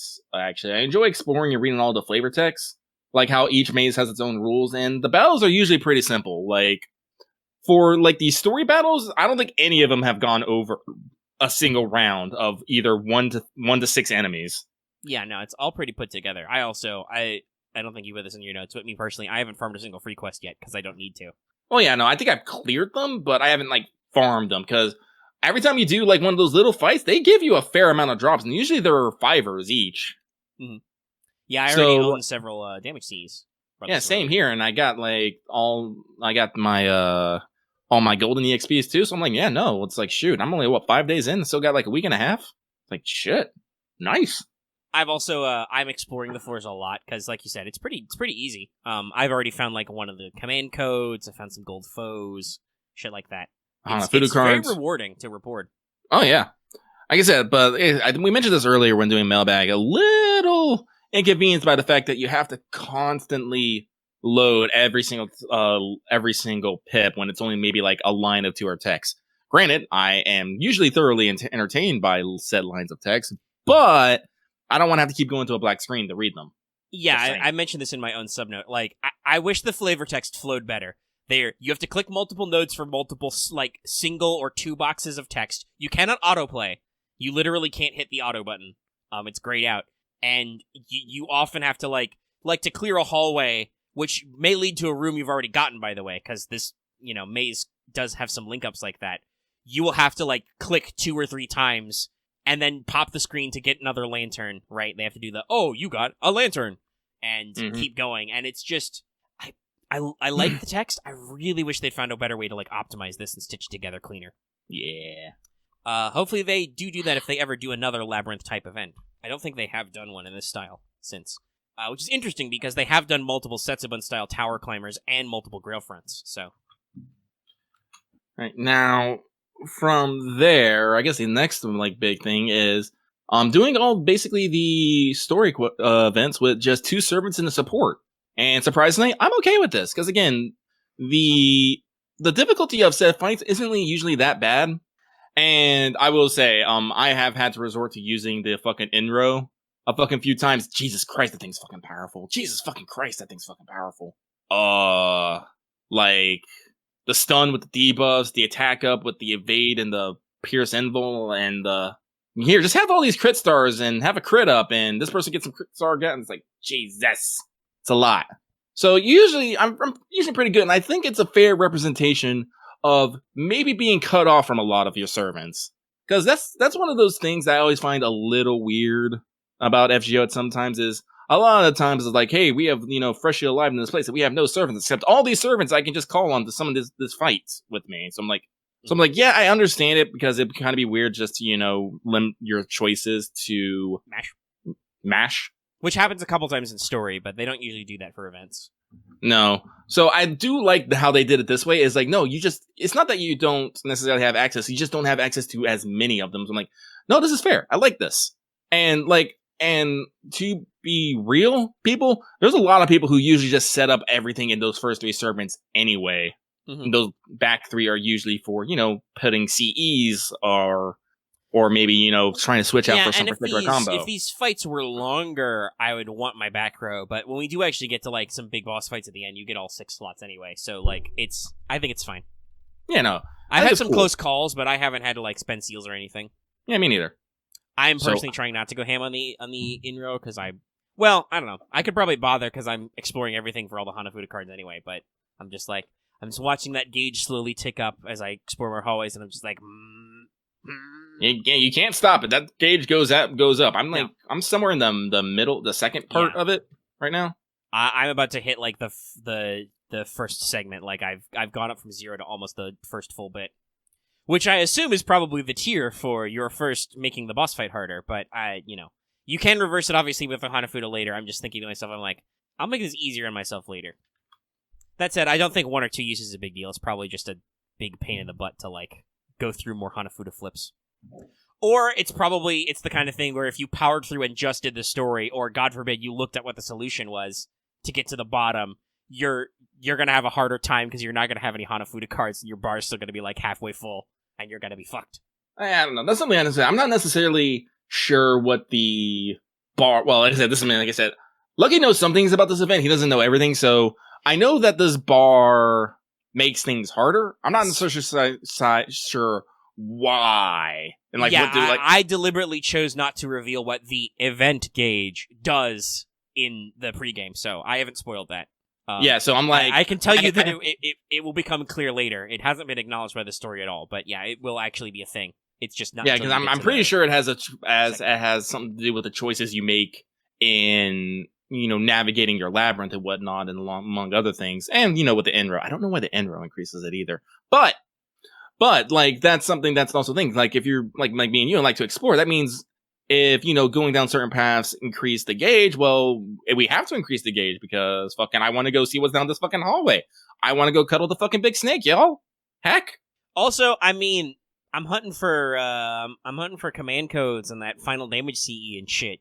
Like I want the good stuff. There's fucking quartz and mats in these dead ends. So yeah, but again, I'm hoping it's explained a little bit better, but I don't know. It's good to have some mysterious things in there. Mhm. Like, I'm okay with it. Well, and also, obviously, it's one of those things where, like, it's not a true, like, video game gotcha or anything. Like, you don't know what it does, so it can't be the end of the world if you fill it up, right? Right. The game is not designed to be unfair in that way. Okay. But yeah, your last note about the initial thoughts, because I feel like we probably need to wrap this up, is just you were talking about how you don't mind the time gate, which, like I said, is also, like, I haven't run into the time gate a lot because I've been busy with some stuff today, but no, it's actually, like, you don't feel pressure to, like, run through everything because you can't, right? You can't just cheat and go to the bottom floor. No, and I know this is maybe upset some people because they're like, no, I want to get the event done and move on with other things. And I'm like, no, stop, sit back, maybe explore some stuff, find some stuff, have a good time, relax, fall into depravity. What? Well, and if you need your time to do other stuff, then just get to the bottom of the floor and do the other stuff today, basically. Yeah. You can work all that shit out. Yeah, you can do it. But I like having the time gate is because, again, I don't feel necessarily pressured to rush through it because I know that not, like, everyone else will be stuck at the same point I am. I'm not going to have to worry about someone getting to the end and then, like, going online and be like, oh my god, this event. Because that's a concern I have. Like, listen, go on to Twitter and, go, like, look up, like, your favorite, like, recent media. People are just talking about it with, like, no fucks given, ever. So I'm just like, nah, I'm fine if, like, we are actually being, like, our hand is being held a little bit here to keep us from going apeshit on things. Uh-huh. Did CCC have a time? Yeah, CCC had a time gate as well. Yes. Yeah, it did. So it's nothing new. But, yeah, I think that's it for OQ initial thoughts. Next week, the event won't be done, but I'm pretty sure all the story bits will be done. Yes, by the time we get to, it'll be close to done as well, I think, because that'll be April the 2nd. Oh yeah, it'll be only 3 days left, I think. Yeah, so we'll be able to complete the story by then. Yeah. Yay. Okay, yeah. So that's that. All right. So we're at almost 3 hours. We technically have 3 segments left, but Jesus. Yeah, one of them was short though. That's Servant Deets, but we're supposed to do both Fan Servant Friday and Teach Me this week.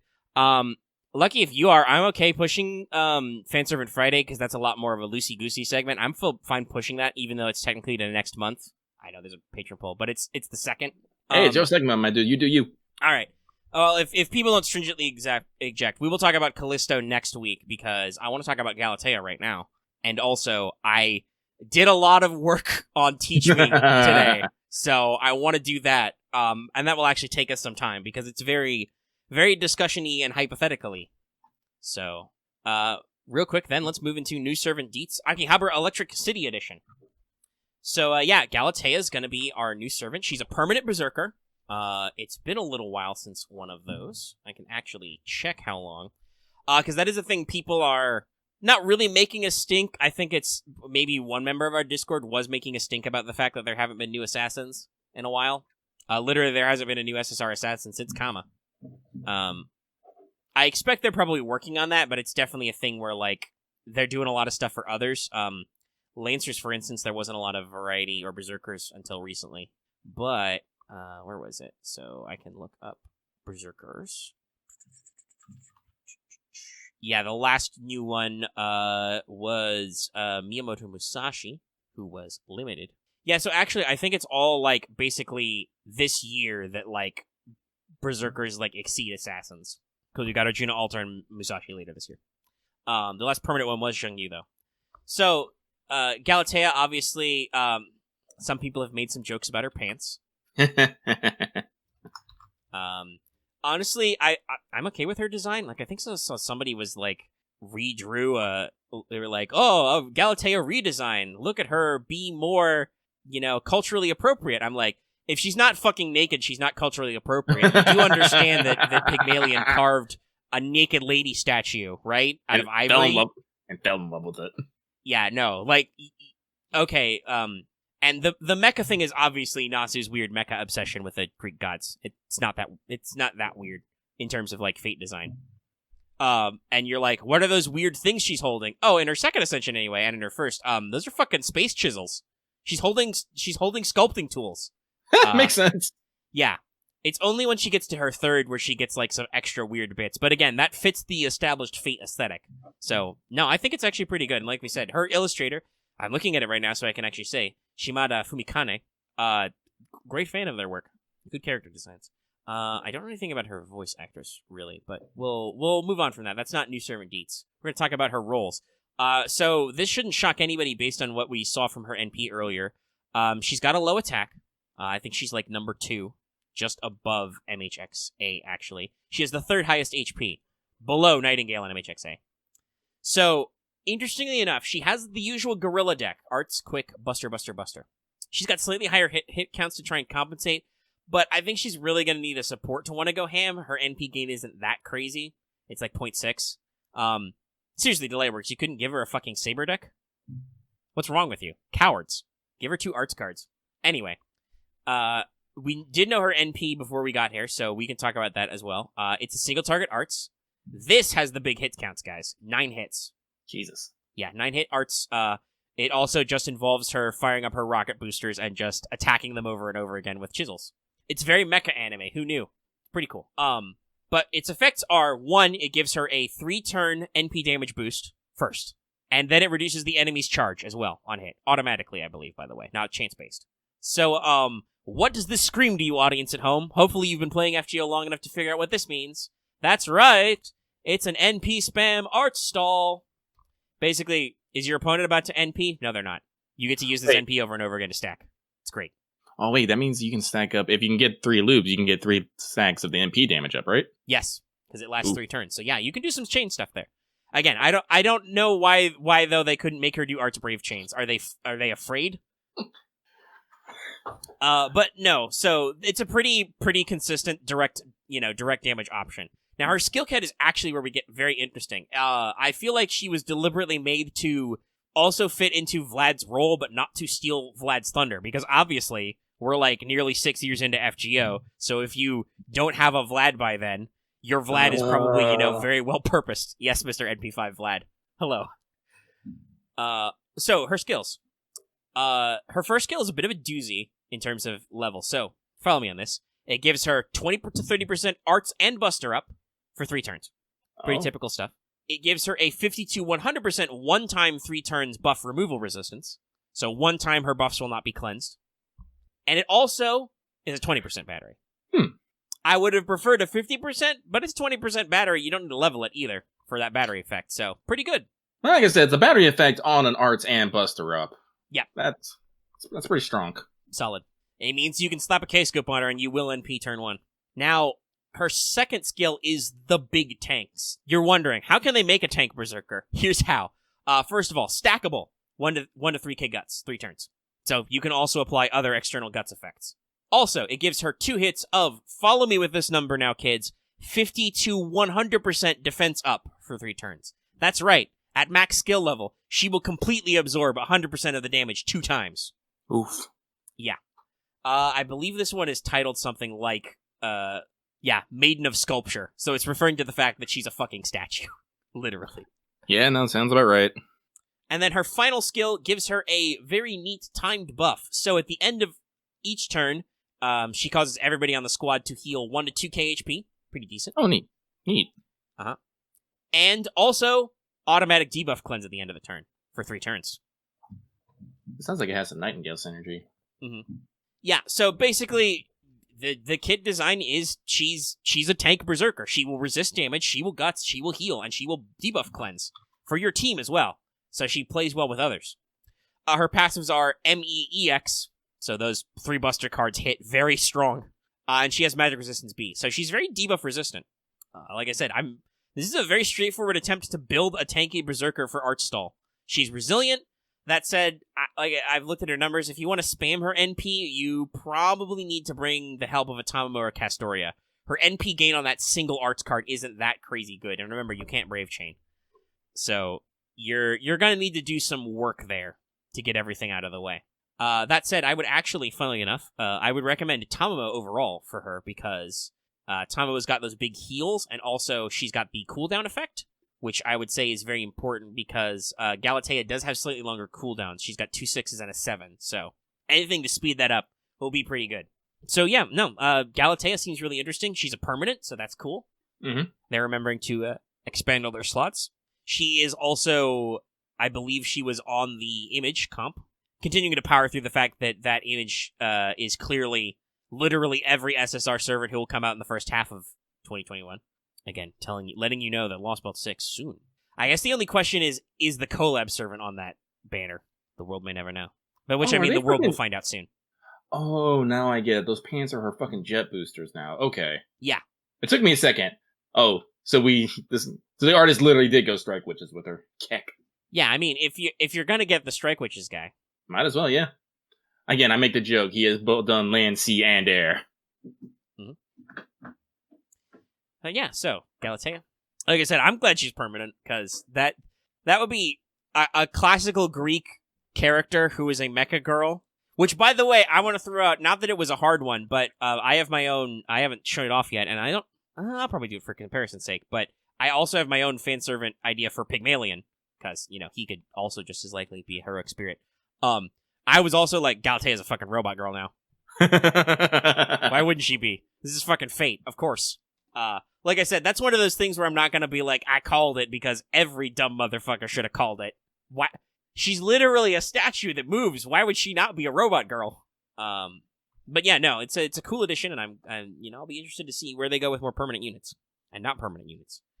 Anyway, I probably could have put Galatea in the thumbnail now that I think about it, but I could save her for next week. We can work on it. It's fine. I guess it would usually it's the final ascension.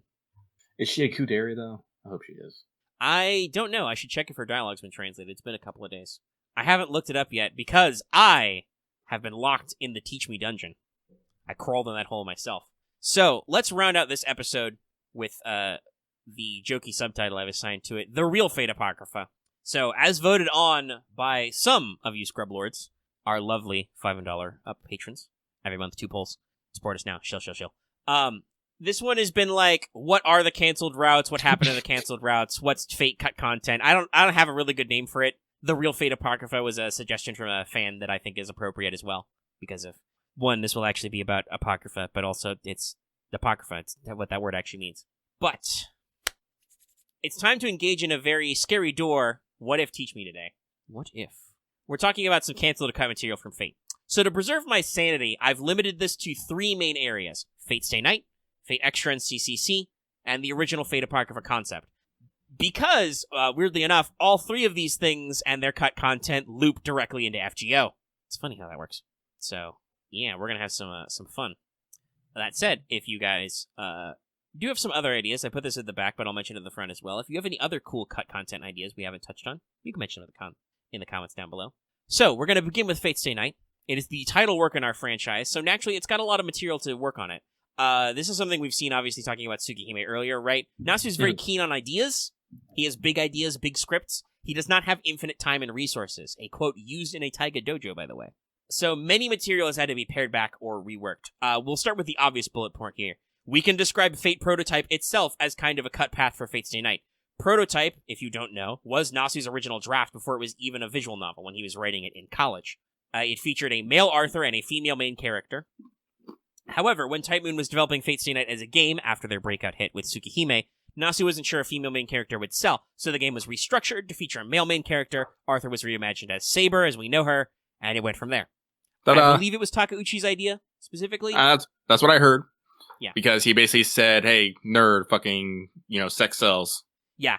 He was like, hey, in the last game we had a male protagonist and multiple heroine routes, and that did really well. Why don't we do that again?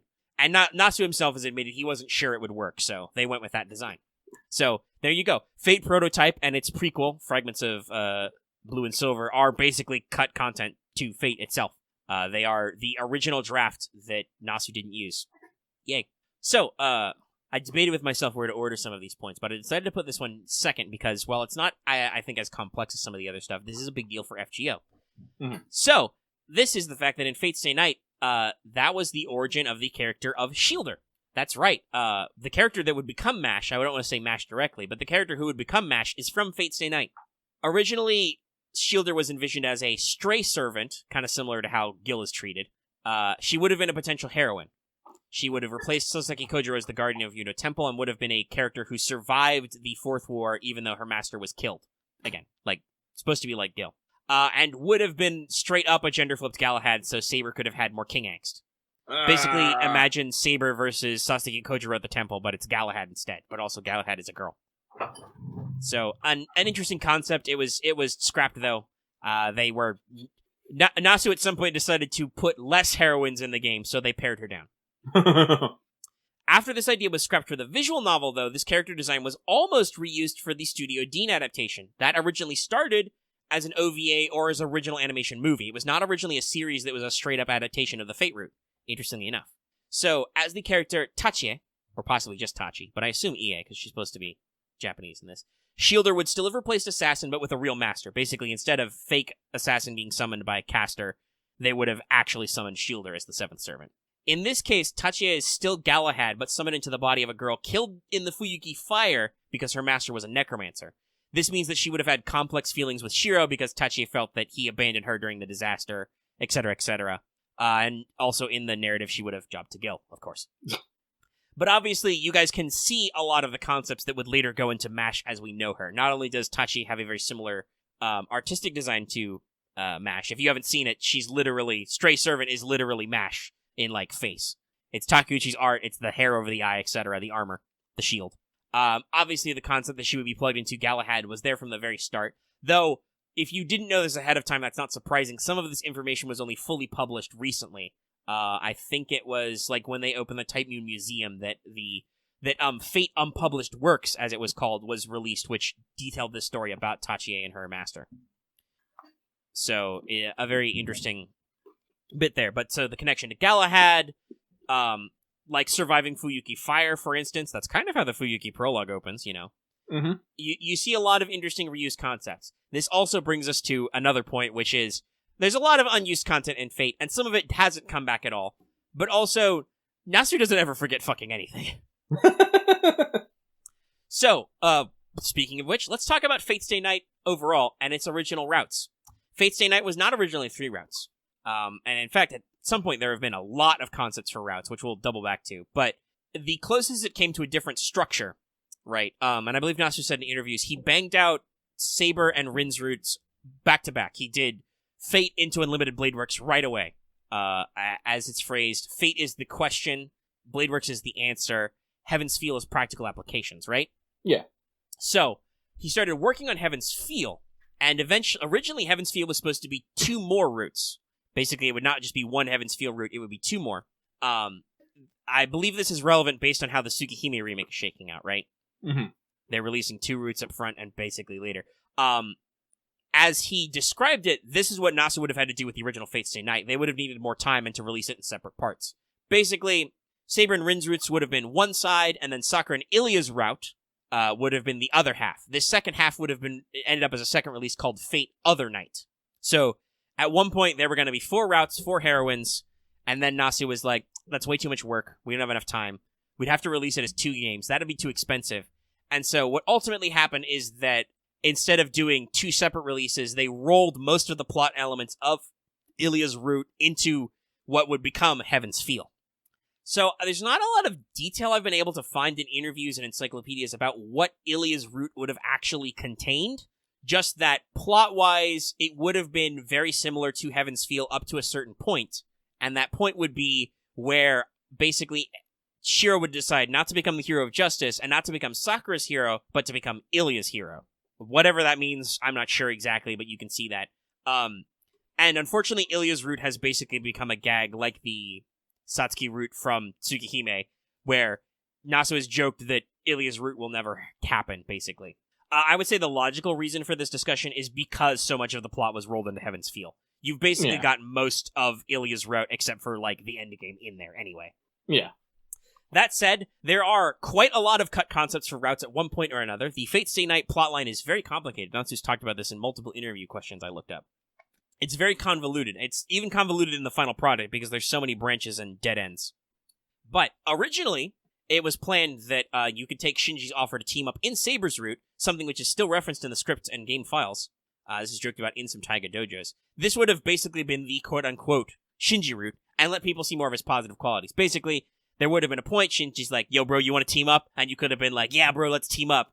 And that would have been what is now jokingly referred to as a Shinji route. I don't really know if it's like, when you think Shinji route, it's exactly that detailed, but it probably would have been Fate, but like, instead of beating Shinji the fuck up and moving on, it would have been actually like, you can grow as characters and like spread out a little, and Shinji can learn to be less of an asshole in Fate, because that's not something that, I mean, he still gets beat up, but that's not something that really happens in the Fate route, is like, he figures out how to be less of a shit person.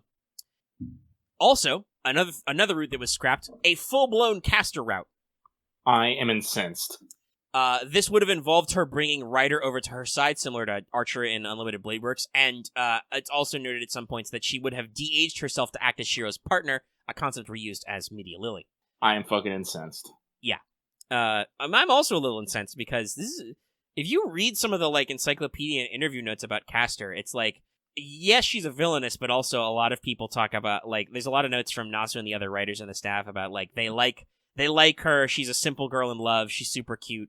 They even talk about how she's one of the prettiest girls in Fate. So it's like, yeah, no, this was cut. There may or may not have been a full-blown Ryder route as well at some point. Elements of working with Ryder were either used in the caster route and then ultimately rolled into the final versions of Heaven's Feel, which combines a lot of unused story elements now that I think about it.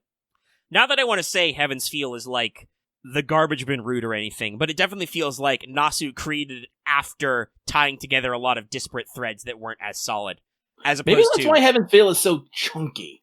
Probably, because, like, if you think about it, Heaven's Feel, if what this is to be said is to be taken at face value, Heaven's Feel was supposed to be 2 routes that Nasu was like, we didn't have enough time and enough material for 2 full routes. I'll make them 1 route. So he squidged them together and made a chunky route. Man, I'm upset. I would love the caster route. No, I'm sure a lot of people would. And who knows? Like, I don't think Nasu's going to jump into remaking Fate Stay Night anyway, but like I said, it's very interesting that I wrote these notes after writing the news about what's happening with the Tsukihime remake, right? Right. But yeah, so I haven't found confirmation from, like, direct sources whether or not there was actually a Ryder route planned, but definitely, like, other stuff with Ryder would be there. As far as I can tell, Tiger route is probably a joke. Either it's referenced in Tiger Dojo or the plots of the Tiger Coliseum, but guys, I can't for the life of me find any serious sources on what Tiger Coliseum is like. Like, there's no plot relevance at all. The Type Moon Wiki entry for Tiger Coliseum is literally the Wikipedia entry. So, like, if you guys have more details or more stuff, again, put it in the comments. I can't find any good sources for this. I do have a fun, kind of cut content fact, though. Did you know Taiga was originally planned as a proper big sis character during the original draft? What happened? Literally, this is in the notes, by the way. This is like the encyclopedia files. They're like, what happened to that character? What did we do? However, another fun fact, though, Nasu also has said in interviews the use of parameters and stats at one point meant that Fate was envisioned as a strategic war game, like Koei's Romance of the Three Kingdoms series, which is it's a strategy game, but it's the origin of the modern Dynasty Warriors series. So, when you think about it, Extella is very funny, all things considered. Full circle. Yeah. Speaking of Extella, time for some extra trivia. All caps extra, by the way, not bonus trivia, though some of it may be a bonus. So Extra itself doesn't have too much to note being removed from it. There are a couple of details we can bring up since they might be relevant as the Extra remake is coming out, but basically there were several unused endings in the game. One of them was for the character of Leo Harway, who's kind of not really the last boss, he's Gawain's master. And then there are a couple of unused relations to the final boss, Twice Peaceman. So there would have been a couple of more dialogue choices. They were probably pared down for ease of the script and stuff.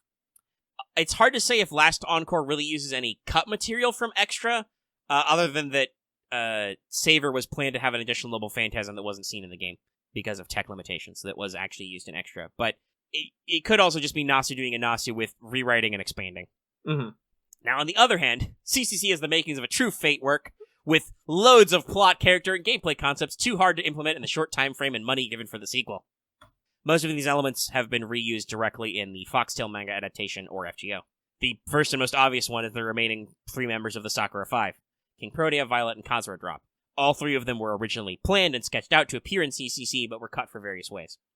Kazura Drop was considered to be a source of healing items and selling your loot, but she was pared down for redundancy. And the NPC Nurse Sakura still appears in CCC, so it was just an extra feature they didn't need. King Protea would have been a special mechanic to destroy old dungeons to prevent you from grinding, and a rare bonus fight you could randomly run into to restore them, but that was cut as well for being way too complex. She was originally considered to also be a bonus boss, but again, had to be cut for time. A concept that basically reused in FGO for the CCC rerun. So, pretty interesting parallels there. Like I said, Nasu doesn't forget any notes. And because Violet was basically the role of Saku Rider, she would have shown up as an ally character. I don't really have any details for why she was cut, probably just, again, to save character space and time. Another funny note, there also would have been a story boss with BBB, the giant robot BB, who would be a reskin of regular boss BB. But this was scrapped for time, and is actually referenced in the final script. Lip says she destroyed it. That said, we see shades of this in later gags and as a boss concept used in Summer 3, where you fight that BBB. So, again, Nasu forgets nothing. Suzuka Gozen was also a major character cut for time. There was preliminary scripting and assets done for her, but she was reused in Foxtail and FGO as well. And also, Nightingale was originally planned to appear in CCC. That's right, Florence Nightingale as a servant dates back to CCC. Nasu just never got that one off the ground. She was reintroduced in FGO. You see occasional references to this. Altera's nurse costume in Extella, for instance, is meant to be a reference to Nightingale, etc. Yep. I do also believe a lot of people were expecting Nightingale to show up in Extella Link. It was actually Lancelot Berserker, but it could have been fun. Consider this for the sequel, somebody. And that's basically what we got at CCC. I'm very curious to see, one, if there's ever going to be a CCC remake. I hope so. Official release. Well, some people have been wondering if the extra record will actually be the full game, like, CCC included. Yeah, that would require some extra work. We'll know if they ever announce Gilgamesh as a playable character. Like, if there's a trailer that comes out and then Gale does his famous entrance of just, like, appearing with swords, we'll know. But for now, we're not sure. There's still some stuff kind of, like, lurking in the background. Another factor that would sell it is, I mean, besides obviously seeing BB directly, but if you ever see Kiara at some point. Because she's not supposed to be rattling around until CCC. But yeah, CCC, basically the story of why CCC had a lot of stuff paired out was, it was a very fast turnaround time. They only had a few months to plan and start development of the sequel.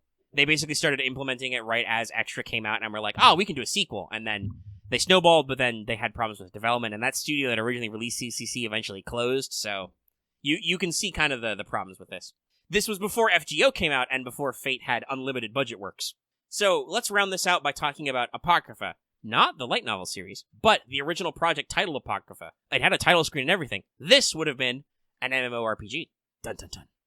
Yes, in case you didn't know this already, which you might because this project basically became FGO, TM was planning on developing an MMO. It was originally going to be Fate Apocrypha. They never found a partner to develop it, so basically this forked into two projects.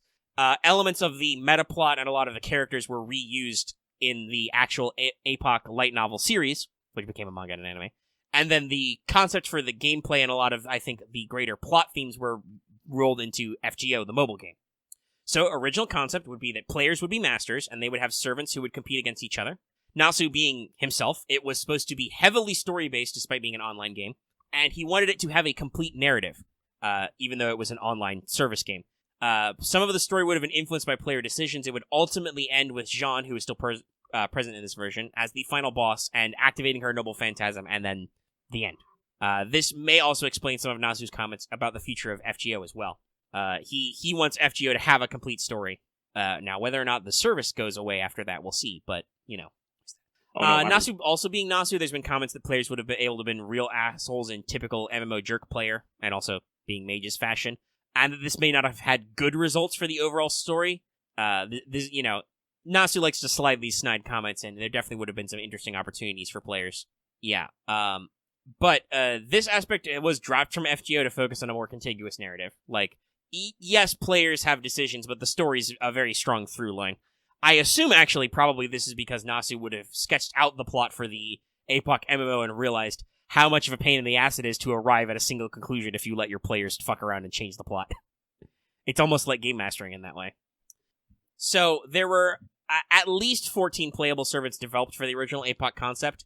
I don't know if they would have released the MMO with only 14 playable characters. That would have been very samey, but we'll see, if they do any future commentary on that. But I haven't heard of anything beyond the original 14. So, most of these stayed into the final light novel version of APOC, but 4 of them were swapped, because they included some very familiar names. Kintoki, Benkei, David, and Georgios, who were all cut for various reasons. They were replaced by several characters you can tell later. I'm also going to say this is probably why those 4 servants are supposed to be incredibly OP. Karna was in the Apocrypha concept from the start. By the way, shout out to Nasu wanting to make Karna a playable character. Thumbs up. But, like, these guys needed to stand with these kind of units in the narrative, so that probably explains why they're maybe oversold a little. And there are actually reasoning behind why most of them were cut when they actually went to the Greater Grail War format of 2 teams and a single narrative.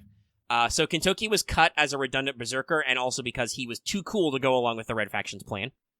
That's right, Kentoki was too much of a good guy. They had to cut him out for some more morally ambiguous characters.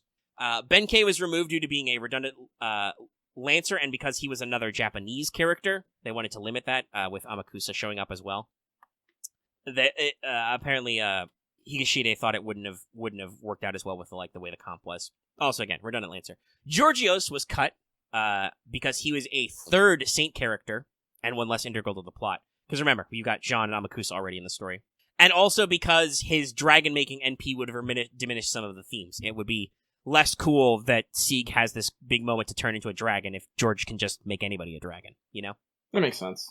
And then the only one who wasn't cut for any particular reason was David. He was basically cut for his slot as an archer because the writer Higashide wanted to bring in Chiron to be a rival to Achilles. Because Achilles was in the concept, I believe, the whole time.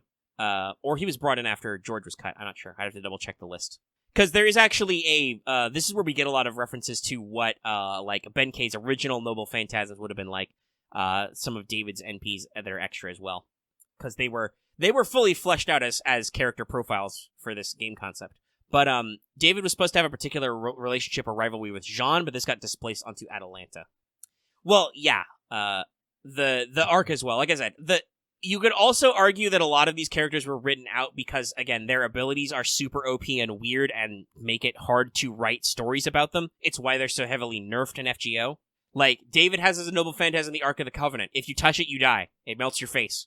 So, like, there's various obvious reasons why they get out. But again, as befitting the fact that FGO kind of took this MMO concept and turned it into the mobile game, you do actually see a lot of these elements in there. All of these guys were in the game at launch. You couldn't actually summon Kentoki, but his data files were in the game. Yeah, that was weird. It was weird. They did the same thing with Gil, though. They had a couple of expansions planned, basically. But you can see that, like, they did their usual Fate due diligence on these characters and brought them up to the fore, and, like, we're like, now we're not going to forget these guys. You know, all of them had some pretty decent moments. Like, George, I think, has been kind of spaced out because he was unfortunately in early FGO stuff. You know, he was a character in Orleans who didn't get to do much because we needed, like, 50 billion Saints and Dragon Slayers. But he is part of the Dragon Slayer Alliance, so we don't ever forget him. But David and the Ark of the Covenant were a major plot point in Okeanos. Kentoki has been a strongly recurring character, and Benkei was obviously a major character in Babylonia. Also, by the way, I do want to bring this up. This is a myth. A lot of people are like, oh, but the original Benkei was actually the real Benkei. No, not true. Looked up the translations myself. The original notes about the Benkei character from the OG Fate Apocrypha was that he was still Kaison. He was still the fake Benkei, pretending to be Benkei. He was still ludicrously OP then. Like, if you want to complain about the fact that he's nerfed, that's entirely an FGO problem, but no, he was... OG Benkei was still not the real Benkei. He was the fake one. That doesn't mean that necessarily they couldn't bring it out, but some people have been like, man, I want real Benkei like he originally would have been. No, not exactly how that works. Still, a lot of fun stuff. Yeah, Kaison, that guy. He was the monk who observed Benkei and Yoshitsune and spread their legend, so he got applied to it. But this is also where some of Benkei's other dumb extra NPs that have never been used would come from. And that's what I got. There's loads to unpack over the years, obviously. I left out a lot of extra clarifications and quality from interview questions and encyclopedias, but I did my research. I like, every bullet point, I spent, like, an extra 5 or 10 minutes, like, double-checking and cross-referencing. But I figured we'd stick to the simple stuff that people may or may not know about. If you have any fun cut bits you know about that we didn't cover, feel free to drop them in the commentos down below, like I said before. Yeah! You know. I'm open to revisiting this on others, but there was a lot of interesting things to learn, and like I said, this topic turned out to be very timely with the discussion of Tsukihime Remake. But again, truly, Nasu doesn't forget anything. But I think an interesting underlying point here is that until FGO came along and became such a... Like, Fate was the most successful Nasuverse work for a long time, obviously. And it was still doing pretty decently, but It wasn't until FGO hit that Fate started making fuck you money, which is when Nasu got a lot of the creative license and got a lot of the budget to make a lot of these projects even bigger and betterer. Yeah, now that I'm thinking about it, like, pre-FGO, like, Time Moon was putting out stuff fairly regular, but it was always small projects. Yes. It was little stuff. And they had to work with, they had to shop around for partners a lot, right? Like, they couldn't find a studio to develop the original Fate Epoch. So they had to cut it and retool it, you know? They had a very short time frame developing CCC, so they had to cut a lot of stuff from there. The biggest release was probably Extella, but even then, a lot of people note, Extella does have some technical limitations. It's not, you know, super crazy for a Muso game. It's Extella Link being developed only like a couple of years later, I think? A year later? Like, Extella Link did a lot to further the tech department of that game. I'm checking something here real quick. Checking the release dates. Another theme, though, in addition to... Well, actually, I do want to point this out. Remember, Extella came out after FGO, so shoot. That's true. Actually, Extella was delayed for a little bit. They had to push it back. So it did technically come out after FGO. That's why I was like, wait a minute, dates. Yeah, times. So, yeah, like, FGO has really pushed this, and this was even commented, like I said that the developers behind the new Melty Blood were like, Delightworks has been helping us. They don't directly have any creative control over the project, but they are an influence. And by influence, we mean money. Yeah, I'm almost assured that he didn't want to say that they gave us a slice of the money, but I'm like, they definitely, like, Delightworks is like, hey, we can give you some of the FGO profits. Will you agree to let us do a future Melty Blood collab? Sure. Yeah, by the way, that's another thing where I'm like, if it's not a full-blown, like, Tsukihime Remake collab, a Melty Blood collab is also way up there in the possibilities. Yeah, no, unfortunately now that, before I wouldn't have said it was because, you know, it's kind of there, but now it's super relevant again. I'm just like, oh, well. In before we're all wrong, and the collab is actually for Emiya Gohan to tie into that game. What were some of the other weird ones that we said it could be? It could be Prototype. There's been no full-blown Prototype or Prototype Fragments collab. We joked it could be Strange Fake, even though that doesn't make any goddamn sense. Extella. Yeah, Extella or Extella Link would be nice. And then we got all the weird Nasu works. Yeah, there's a lot of one-offs. It's a Fate Redline collab, even though that's basically the Gouda Gouda series of events. Actually, hang on one second here. Let me double check something here. Yeah, no, we are still a bit... no, they're probably not... Well... we have the stream coming... The streams today and tomorrow. Yeah, the Anime Golden Week streams. But Golden Week is still a month... well, yeah, it's still basically a month away. Yeah, to put it in perspective, in Japan, Emiya Gohan drops just before Golden Week. It drops on the 28th. Golden Week starts the 29th. Oof. I'm not sure that means that will be the collab. I'm just pretty sure that means the developers behind the Emiya Gohan Switch game are like, this is perfect. It's like releasing a video game or a movie before Labor Day, you know? Yeah. Or the 4th of July weekend. You know people are free. Yeah, but with a month, we might not be talking about Golden Week, but whatever they got planned. If they would have had to have pre-planned it, obviously, right? So they know what it is. They could tease it. I don't count on it, though. Then again, they've been really... Honestly, this year, they've been really good about pre-announcing shit. They were like, yeah, Akihabara event's coming out. It'll be about this time. Here's the Servant Galatea. We'll give you the details later. Bye. Yeah, but it's like, this is a full month, though. I don't know. No, yeah, this is very ahead of time. I would be shocked if they did anything hard and fast on it. No. No, if anything, they're going to put in whatever's going to happen between Akihabara and Golden Week.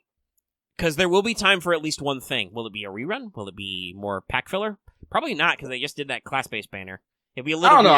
I'm feeling they're gonna have like some sort of 2-week event and then some sort of filler. Yeah. Let me actually look at the calendar for April. So let's see. The event ends the 7th, and Golden Week doesn't start until the 29th. So you have a full blown like 3 whole weeks left. You got most of the month, so probably a dead week in there somewhere, and then you need like two 2-week events. I would guess maybe a 2-week event after this one, and then a dead week to go into Golden Week. Yeah. Let's hope for that Case Files rerun. Case Files rerun would be a good choice. That would make sense as well, because obviously that sequel is coming out, you know, the light novels. So Case Files rerun, then do like a Hunting Quests or something. Yeah, Hunting Quests would be good.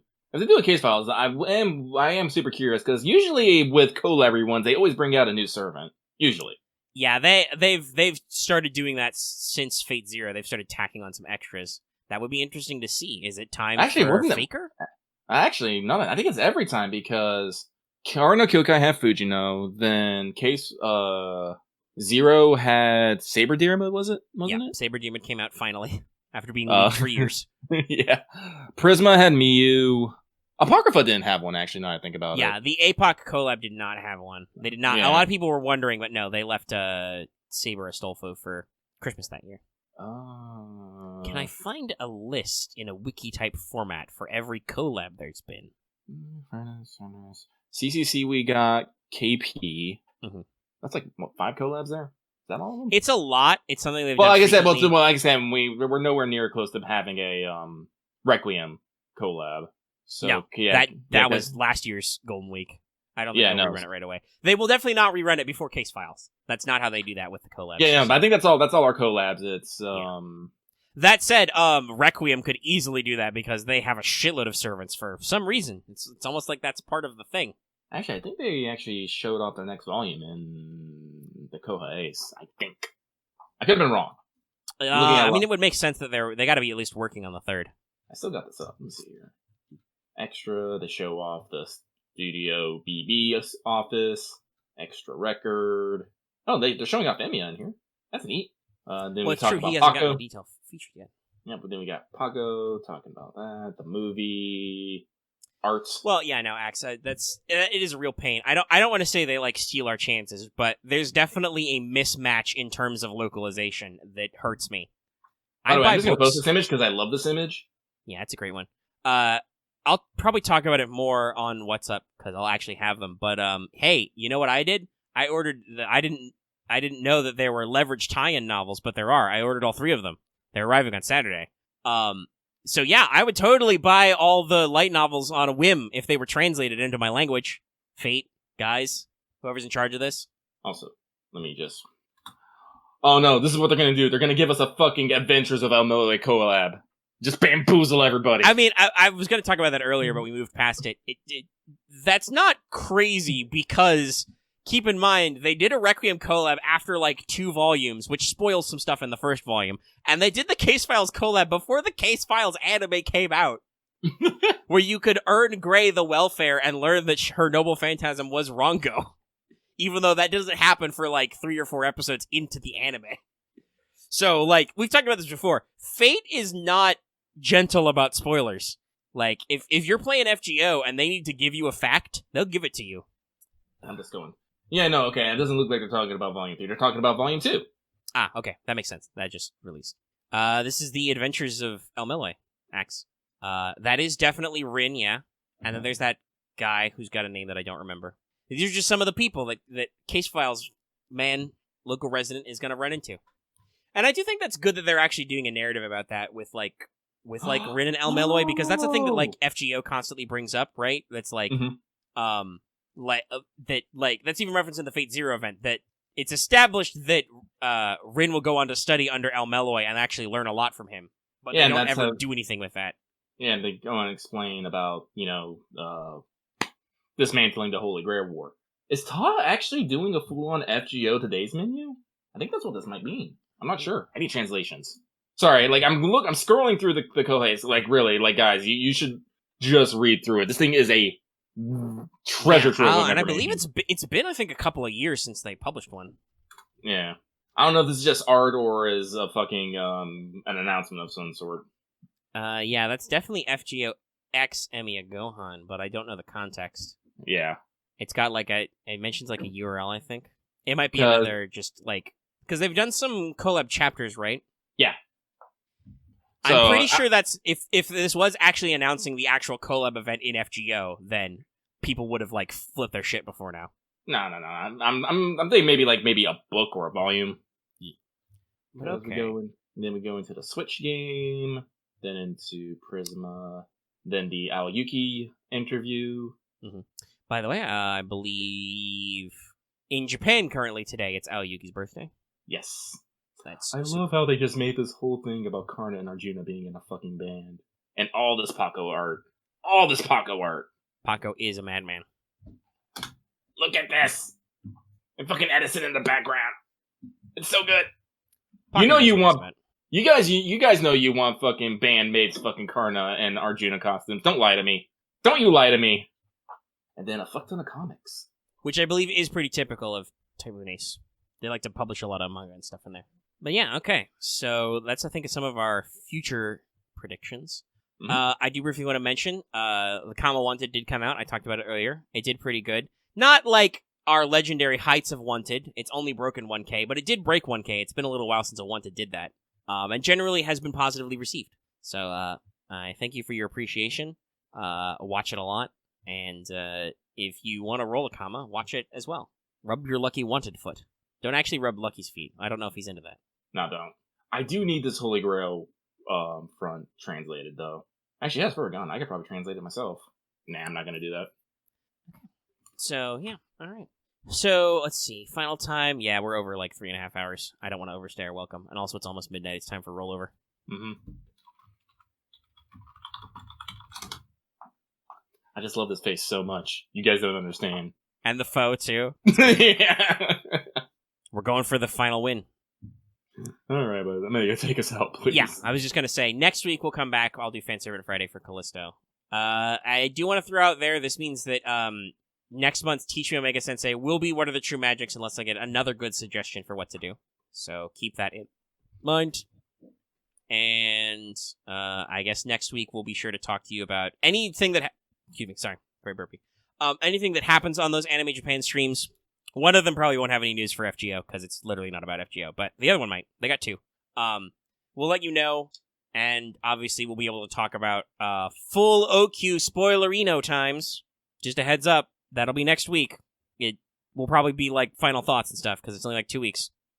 So gird your loins, buckle your seatbelts, grit your teeth. We'll be there. And yeah, with everything out there, I think it's time to wind down the show. And say my usual thing, which is, first of all, if you're watching this video on YouTube, be sure to give it a like if you liked it. If you have any comments, leave them in the comment section down below. I definitely haven't asked you to leave comments like 6 times this episode. No, not at all. You can also join our Discord. That link is in the description and on the channel page. As always, you too can join in a hypothetical discussion about whether or not Discord censors comma. What? That's what's going on in Let's Talk FGO right now, if you haven't checked. Hey, I'm gonna go yell at people. There seems to be some wondering if whether or not we're allowed to post. The Discord will physically let them post screenshots. The answer seems to be sometimes. Oh my god! I saw the latest thing. I got to retweet this. But also, yeah, like you found there's a cool tweet also as well. I'm tweeting that.